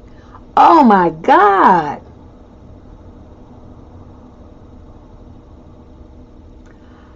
I got the call from the hospital. She said she was sorry to call me with the news during the holidays, but since it was critical, she didn't want to wait. She gave me the biopsy results and said someone will be in touch in a couple of days to get things started. The entire conversation lasted 7 minutes and ended with her saying things are going to move very quickly, so take a bit of time to process this news and get ready for what comes next. Deb, I am completely numb. I have the urge to get up and clean and organize my entire house before starting treatment in case things don't go well for me, but I can't move my body. I've tried to think through who needs to hear the news, and I am at a loss. I'm in a 7-year relationship, but we don't live together. We are not engaged or married. Do I have to tell him about my diagnosis? Do I have to include him in the treatment planning and decision making? Do I meet with the oncologist and surgeon by myself, make my decisions, and then tell him? Ooh. It's like I am not even scared of the diagnosis or what's to come. I am scared of not managing it correctly with others in my life. I am scared of the relationships I need to manage as I face this next chapter in my life. What about my 80-year-old mom who has had several strokes over the last 2 years? Do I tell her now, or do I wait until treatment starts? Or do I wait until treatment is over and I am given an expiration date? I know you're probably going to say that this is beyond the scope of this internet relationship advice column, but I am really desperate here. I'm not asking for cancer advice, although I will take whatever advice anyone can give me. I am asking for advice on how to best manage my relationship with my man and my family so I don't mess any of it up or hurt them any more than the news will. Thanks in advance for your help. Candace made a note that this letter was received 12/29 at 10 p.m. So you said you got the notice that day. So that was December 29th. Okay, so we like last week.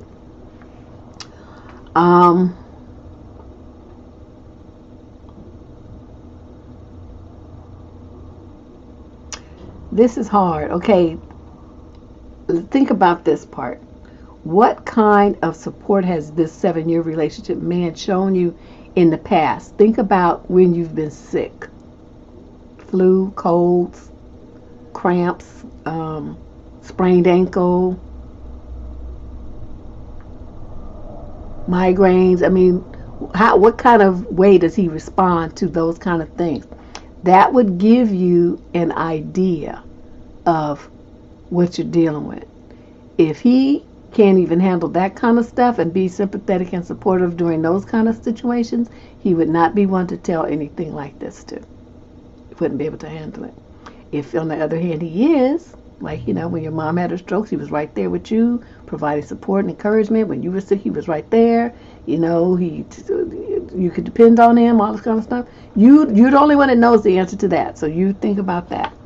Okay, as far as your mom goes, does she live with you? What you might want to do is contact social services and look into getting some in-home support services, because you're both going to need it. When you're getting treatment, you're going to need somebody to come in and clean. You're going to need some help cooking, grocery shopping, vacuuming, bathing, that kind of stuff. Call social services and set that up now. Okay, you can be built, hooked up with your insurance company too to help pay for it. As far as your family goes, the same thing. Think about how they have responded to situations in the past. You know the answer. I'm not asking you to tell me. You don't have to write and tell me. I'm just walking you through the steps to make a sound decision. If these people are the kind that are supportive and right there, you can depend on them. They'll step up. They'll be, all in your corner and all stuff. Then yes, you can bring them in. They will be right there. They'll be a great support for you.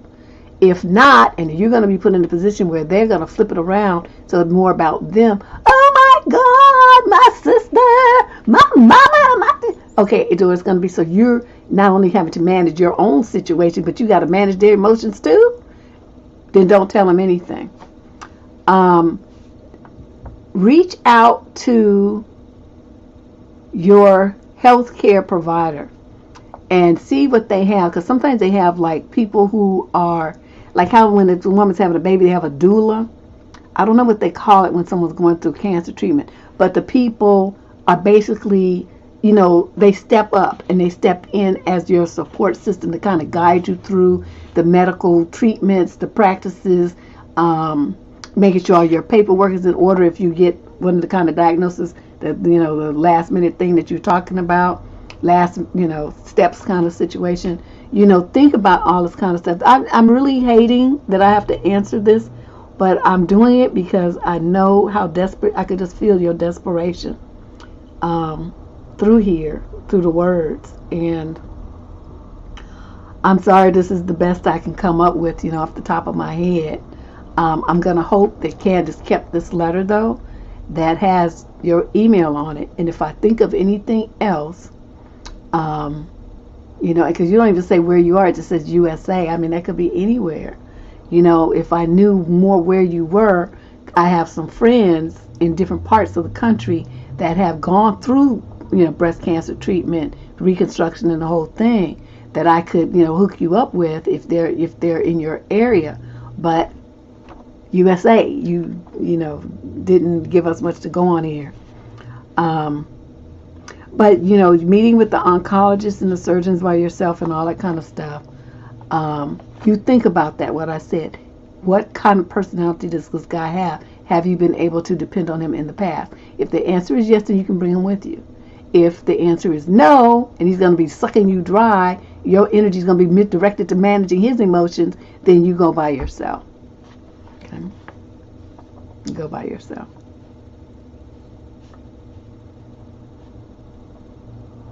This is rough, but yes, I'll ask Candace what she did with your email, and if I think of anything else, I will respond back to you. Okay?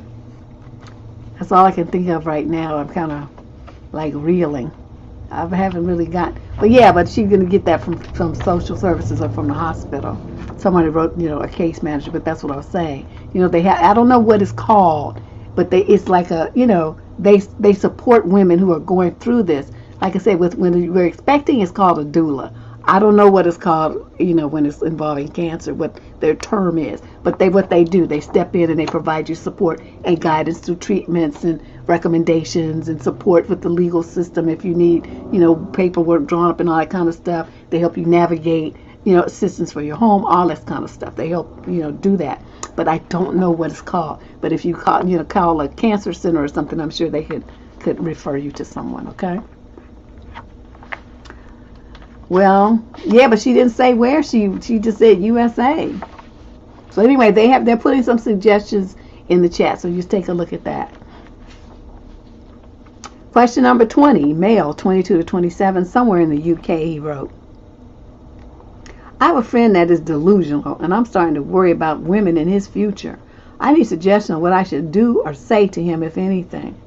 My friend romanticizes every interaction with women to the point he gets obsessed. Years back when we worked together, he had a massive thing for a coworker. She was so uncomfortable by his attention, how much he spoke about her, that she upped and left the job without telling anybody. But as the years have gone on, he's gotten worse. He had a girlfriend, and she finished with him because he was clingy and had all these life plans and didn't like that she didn't have those same plans, so she left.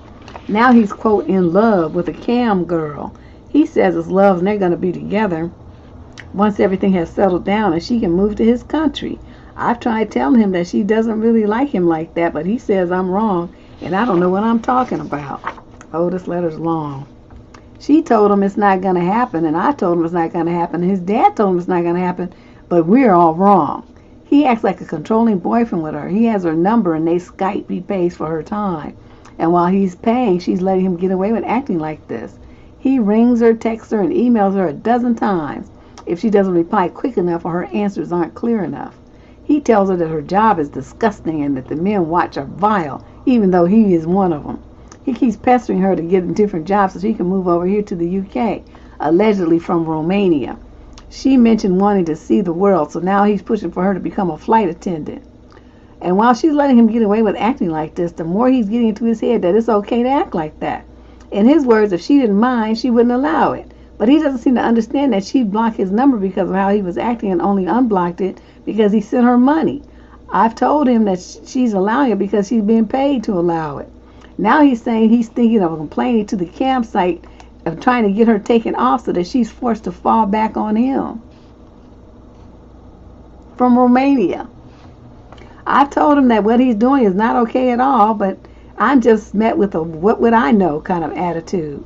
Now I'm worried that he's going to ruin her life. I'm also worried he's going to carry on this spot process with any future woman, either online or in real life, until he becomes obsessed with if this one doesn't work out. Oh, this is not going to work out. Now I don't know whether I should just walk away with the not my problem attitude or hang around and try to save any potential women from him and his toxic mindset. In the past, this type have all had some kind of vulnerability and weakness. He has Asperger's, but he's high functioning and you wouldn't really know. What's your take? I would say to tell, to let his father in on all of these. His father might not know all these details that you know, but not to say that the father can't do anything because he's an adult. But it's better that somebody in his family know the scope of this man's mental illness. Because, quiet as it's kept, his father, if he does anything or he seems like he's too mental, they can have him committed against his will. You don't need, and especially if he does anything illegal. What's it called? Murphy Act? Anyway, he'll get in prison and, get mental health treatment or be in a mental health facility or something like that. And that sounds like what he needs. Yeah, I think it's called Murphy Act here in California. But I would tell his father, how concerned you are. You have to tell someone who has the ability to do something about it. Because like I said, even though he's an adult, if he's deemed to be a risk to society or particularly to this young lady, they can have him, committed against his will, at least I think for 72 hours. Well, she's in Romania though, so it's not like he can just get to her, but still, allegedly she's in Romania.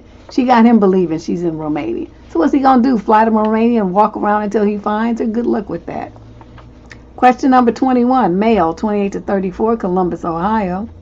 She is white and I am black, and we have been dating for 3 years. I really love this girl. For the last year, she has been really delving into kinky side of herself. Okay. And it's been fun, but now she wants to call me daddy and do some 24/7 stuff like me telling her I don't know what he's talking about. What to wear. Oh, maybe he means what to do. I must be, okay, he made a typo. What to wear even when I sit down or stand up, and there will be consequences if she doesn't do as I say. Till now, it has been confined to our bedroom activities, but this seems weird as fuck to me. This is just not my thing, Deb. In real life, she's a very independent woman that's very successful in her career at such a young age, 31. So it's something new for me. I really like some advice here. I'm kind of tripping and freaked out. I'm sorry, this is funny. Dude, you got, yeah, that is what she's headed into that direction. But she, is even worse because she's into that. She didn't want him to call her daddy. Wait. She wants to call him daddy, and and take it outside the bedroom. She wants to do all that stuff. That's what he means by the 24/7. Telling her what to do and all this kind of stuff. Now, I'm going to say this. You probably don't want to hear this, but I'm just going to say this. People, when you're in a relationship, you have to be compatible in these kind of interests. One person into it, one person into, the wife swap or whatever, one person into anything weird and the other person not, is going to cause problems in the relationship. There will be two people that are not happy with what's going on in the bedroom or what's happening in real life outside of the bedroom. So that's where your relationship is headed, because she decided to explore some kink that you're not into. And you, as this goes on, you're going to start feeling pressured. You're already feeling, you say you're tripping and freaked out. That's the sign of anxiety. Okay, you're having anxiety about this. When people are having anxiety about their sex life, it usually doesn't end well. So, things don't happen that you be trying to make happen. You understand what I'm saying? So, you said this is not your thing. So, I'm going to say this. You're going to stick around. I mean, you love the girl. You've been with her for 3 years. You're going to stick around until it just becomes so apparent that you cannot take it, that you two are on like polar opposites as far as all of this stuff goes, and then you're going to leave. You're going to have to do that because you're going to start going mentally ill and feel crazy because of the way that, she wants to push things. Yeah, but he doesn't want that though. And it's like that kind of thing. That's what I'm saying, Amanda. Both people have to be into it. You cannot have that kind of situation where only one person wants it and the other is not into it. It never, ever works.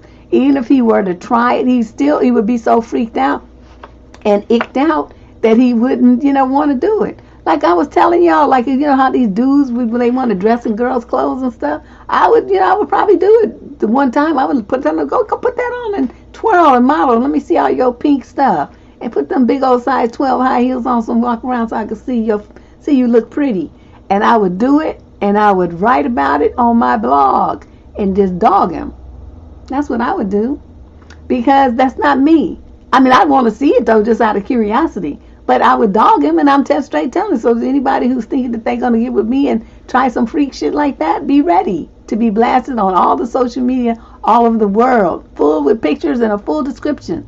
And I'm a great writer, so I will have people on the floor laughing at you. So don't do that. Don't do that.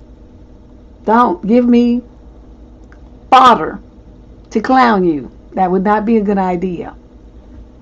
Exactly. Not just walk, honey, twirl. Twirl, honey, spin it. Let me see you twirl.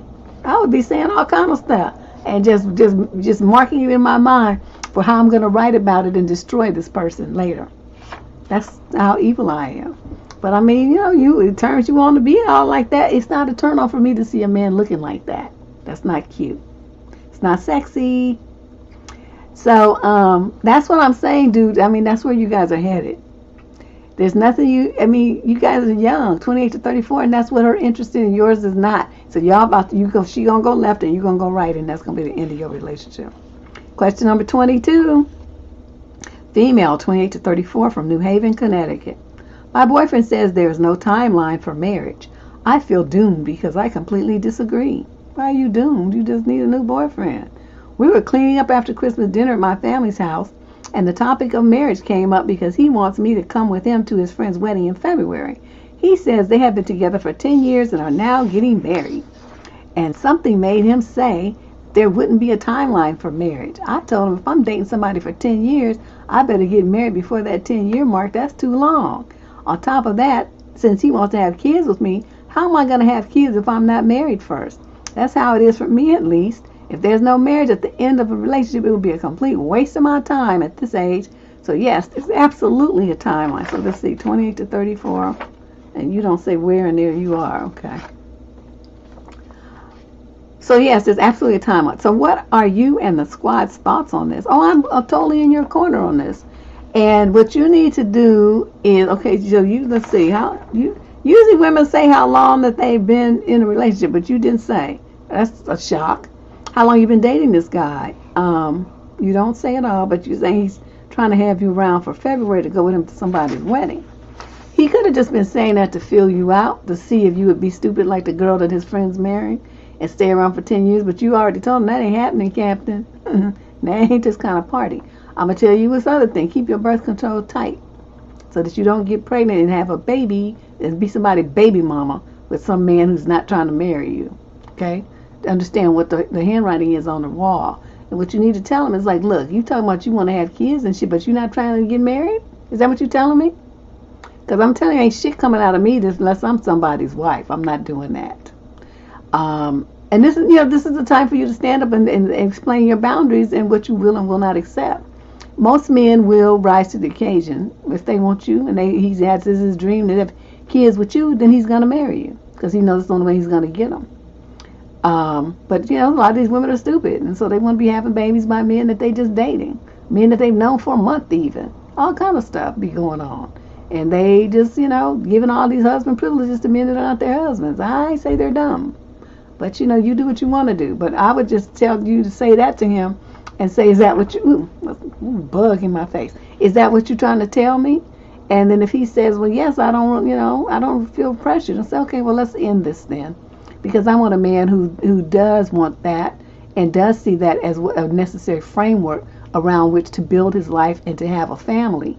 I want to be married. I want to have my children to be in a home where their parents have the same last name and they're Mr. and Mrs. That's what I want. I'm not going to be a baby mama. So that seems to be okay with you. You need to go find somebody else. I'll do so. Bow, bow, bow, bow, bye. Yeah, she says I'm doomed. I'm like, girl, you ain't doomed. He's the one doomed. He done opened his big mouth and said some shit he didn't have no business saying. Let's move on to question 23. This is a young man in Oakland, and he's an Aries. Again, the 22 to 27. Believe it or not, until now, I'm 24, she's 25. I've never dated a single mom. I'm dating this girl and she is really cool and we connected well right off the bat. We have established mutual trust and respect, and I just met her kid, he's 2, a few days ago. What is the proper protocol and procedure around a child and for this type of relationship in general? What is some good general advice and knowledge I should have going into this so I don't mess over her or her kid? I have a couple of videos on the channel about dating a single parent. You can take a listen to those because it goes into a lot of things that, some people do that they shouldn't do. For you, it's basically going to be 2 things since you guys are so young. Number 1, do not put yourself at her house all the time around that little boy. You tell her to get a babysitter and y'all go on dates and you do stuff away from the child. Do not get that little kid to attach to you until you know what's going to go on between you and the mama. You should explain that to her so she doesn't feel like, you don't like my child, that kind of thing. You want to make sure that before you take on that responsibility of the emotional needs of that child, that you two really are going to be a strong couple, and it's going to be, you're going to be around for a minute. Little kids get very attached. This is very important that you put that boundary up. You just say you met him, cool, hi little man, whatever, that's good, that's it. But if you start being around all the time, playing with him, talking to him, eating dinner with them, it's just going to really form a different kind of relationship. Don't let that happen. The second point is make sure that you communicate with her about, what role you want to play and when you want to play it. You don't let her push it on you like, can you watch him while I do this and that? No. You see what I mean? It might seem kind of hard, but the main thing is that you have to be very, very sure at 24, which I'm not sure you're going to be ready for, that's a role, those are some shoes you want to step into. If not, like I said, 2-year-olds get attached. They're cute, they're funny, they're a lot of fun to be around. But if you don't even know if you and this girl gonna make it like that on that level yet to get the kid involved. So just slow that down. Tell her that too, that you don't want to hurt her baby. be bad enough if the two of you break up. You two adults will be hurt, but you can, deal with it. You don't want the child to be hurt. And put it that way, like you're looking out for her kid, and she can't do anything but respect that, okay? Question number 24, male, 22 to 27. Again, Liverpool, England. I'm subletting one of the rooms in a flat that I live in. The lodger has a boyfriend who visits and stays overnight rather frequently, which is not a big deal, but I trust could be negotiated. Unfortunately for me, he is an absolute douchebag. The guy disrespects me and makes me uncomfortable in my own home. Also, something feels seriously off in their relationship dynamic. I wouldn't be surprised if abuse was happening behind closed doors. I already spoke to my lodger about me not feeling comfortable having her boyfriend around. Her response was that she understands and hence will look for someplace else if necessary. Standard case scenario, I would give notice and au revoir. But here's the conflict. My lease is ending in a couple of months, and I need the extra money. Finding another short-term tenant is highly unlikely. Oh, I see. So you talking about your lease is up in a couple of months. So if she moves out now, then you'll have to cover the whole rent by yourself during those couple of months gaps before the lease is up. I understand. Okay. Finding another short term is unlikely. What would you do? What would do I do? Well, what I would have done, you have a tenant, in the situation where you guys share housing like that, you have to make your rental agreements very clear, which you could go back and make an addendum now. You can't have any more overnight guests more than once a week. They, have to be out in the morning by such and such a time. This kind of thing. You have to be very specific because she's stupid. You living in a house with one other person. What you going to bring a third person up in there all the time? Go to his fucking house. You know what I mean? Why he got to come up there and be acting stupid with you all the time? And then for you, why you going to let somebody punk you in your own house? And she's talking about if necessary, they'll tell her no. Yeah, you need to get out. Either you have him over here once a week maximum, or you move. Which one do you want to do? And see what she says. She might decide that it's easier to have him once a week, because maybe he's forcing his way over there. Maybe she don't really want him there. You just never know about these kind of things. But it's your place. You're the leaseholder, so you decide what goes on in the place, not her and not him. That's what I would do. Well, he can't not let him in because it's her guest and she's paying rent. So it's, she's entitled to have guests. He can't do that. Travel one, that's inappropriate. That could be a lawsuit. You can't do that. But what he could do is limit the overnight guests. I mean, after all, they do lose a bit more water, more, electricity. I mean, depending on how you guys have that situated, if it's separate or, you're paying half, well, he's running up the shit. That's two people. He's running up the bill higher, so the half that you pay is way higher than it would be if he wasn't there. That kind of stuff. That's what I would tell her. Question number 25. This is our last question of the night. This is a young lady in the 35 to 41 age group from Dallas, Texas, and she is a Libra. I was accused of sleeping / messing around with someone's husband. Oh. The wife blasted my children and me on Facebook. Mind you, she not once pointed the finger at her husband when he was trying to step outside of his marriage. I received texts, emails, and threats from her friends. I told her before that I would never intervene in her marriage. The husband and I were just friends. She said everyone will laugh at me and come for me posting my address and phone number on Facebook. Yet she cheated on him with someone else. I can't even go on social media because of the backlash. She wanted to make sure I was the problem when both of you are causing harm to each other and dragging other people for no reason. Okay, this is what you do. You take all those emails and those threats and texts or whatever, your address that she posted online and all of that stuff, you print that out to take screenshots, and you go down to the police station and you file for a restraining order. Okay, because, once they start threatening you, you file everybody whose name is on there. And then with Facebook, right, if they did it on Facebook, Facebook can backtrack and figure out who these people are. No matter what name they use, they have records and they can prove who is who and where you live and where you work and your social security number and everything else. They can get all that information with a subpoena. Okay, so then all those people, you're going to have to pay a lawyer. You're going to have to pay a lawyer, but for me, it would be worth it. And then you are going to have to shut her down. Now, the thing about her being friends with her husband, once she said anything about you and her husband, you were supposed to immediately cut ties with that motherfucker. Why? Because he is the one at the middle of it.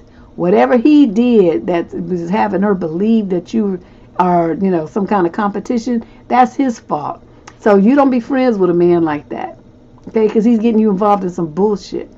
Your focus here is all on the wrong thing. You talking about what she didn't do with her husband and, they should be, they're the problem and all this old stuff. That's not irrelevant. Who gives a shit about that? That don't have nothing to do with you. What they do in their marriage and all this stuff. Your stuff is what she did to you and your children. That's all this letter should have been about. You on some like silly bitch shit with the rest of your letter. So you can shut all this down by going down with your evidence and filing for a restraining order and saying that you feel threatened. Your children are threatened. This person threatened you and your children, and you're in fear for your children's safety. They'll get a restraining order. Then let her bitch ass send you something else or post something else and watch what happens to her. Yeah, I don't know. I mean, my Facebook, I go on there and post links to my shows and pretty much that. Sometimes I'll comment on a couple of friends' things, but I'm not really on Facebook. I don't have time for that. I'm too busy over here doing, creating videos or trying to do something connected with the channel. For the most part, I'm working on my clients' websites and stuff. So I don't even have time to work on mine. Mine look like shit. But, by the way, too. So anyway, that's the column for today. But I all want to say for you guys to check out the new website that I set up just for the show. Let me put the name of it in here. Oops. You can go there and check out. Hey, it didn't show up as a link. Oh, I forgot to put the HTTP part.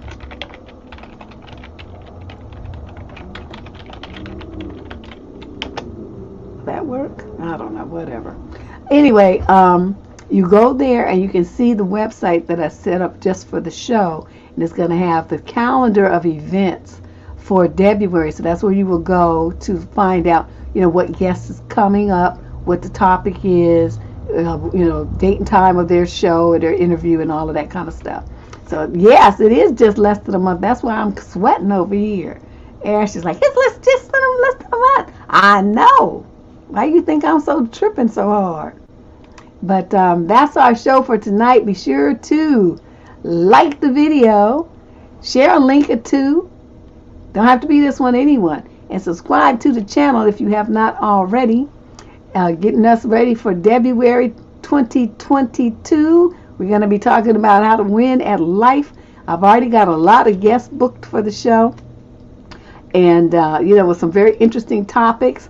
And we even have a shaman coming on. So, I don't know what shamans people do, but it sounded interesting. And he wanted to be a guest, so yay. It sounded like something you guys would like and something would be interesting and different. So we got him. People are going to be talking about self-esteem, handling your weight, setting boundaries, all kinds of stuff to kind of, and how to handle different situations at work so that you, bottom line, set yourself up to win at life. That's what we're going to be talking about that entire month of February, which is affectionately called February in honor of moi. So thanks you guys for coming and sitting in with us. Thank you, Shay. Always there and got my back. And be sure to send me that email, girlfriend, if you haven't already, the one we talked about. But you guys take care, and I will see you real soon. Love you. Bye-bye.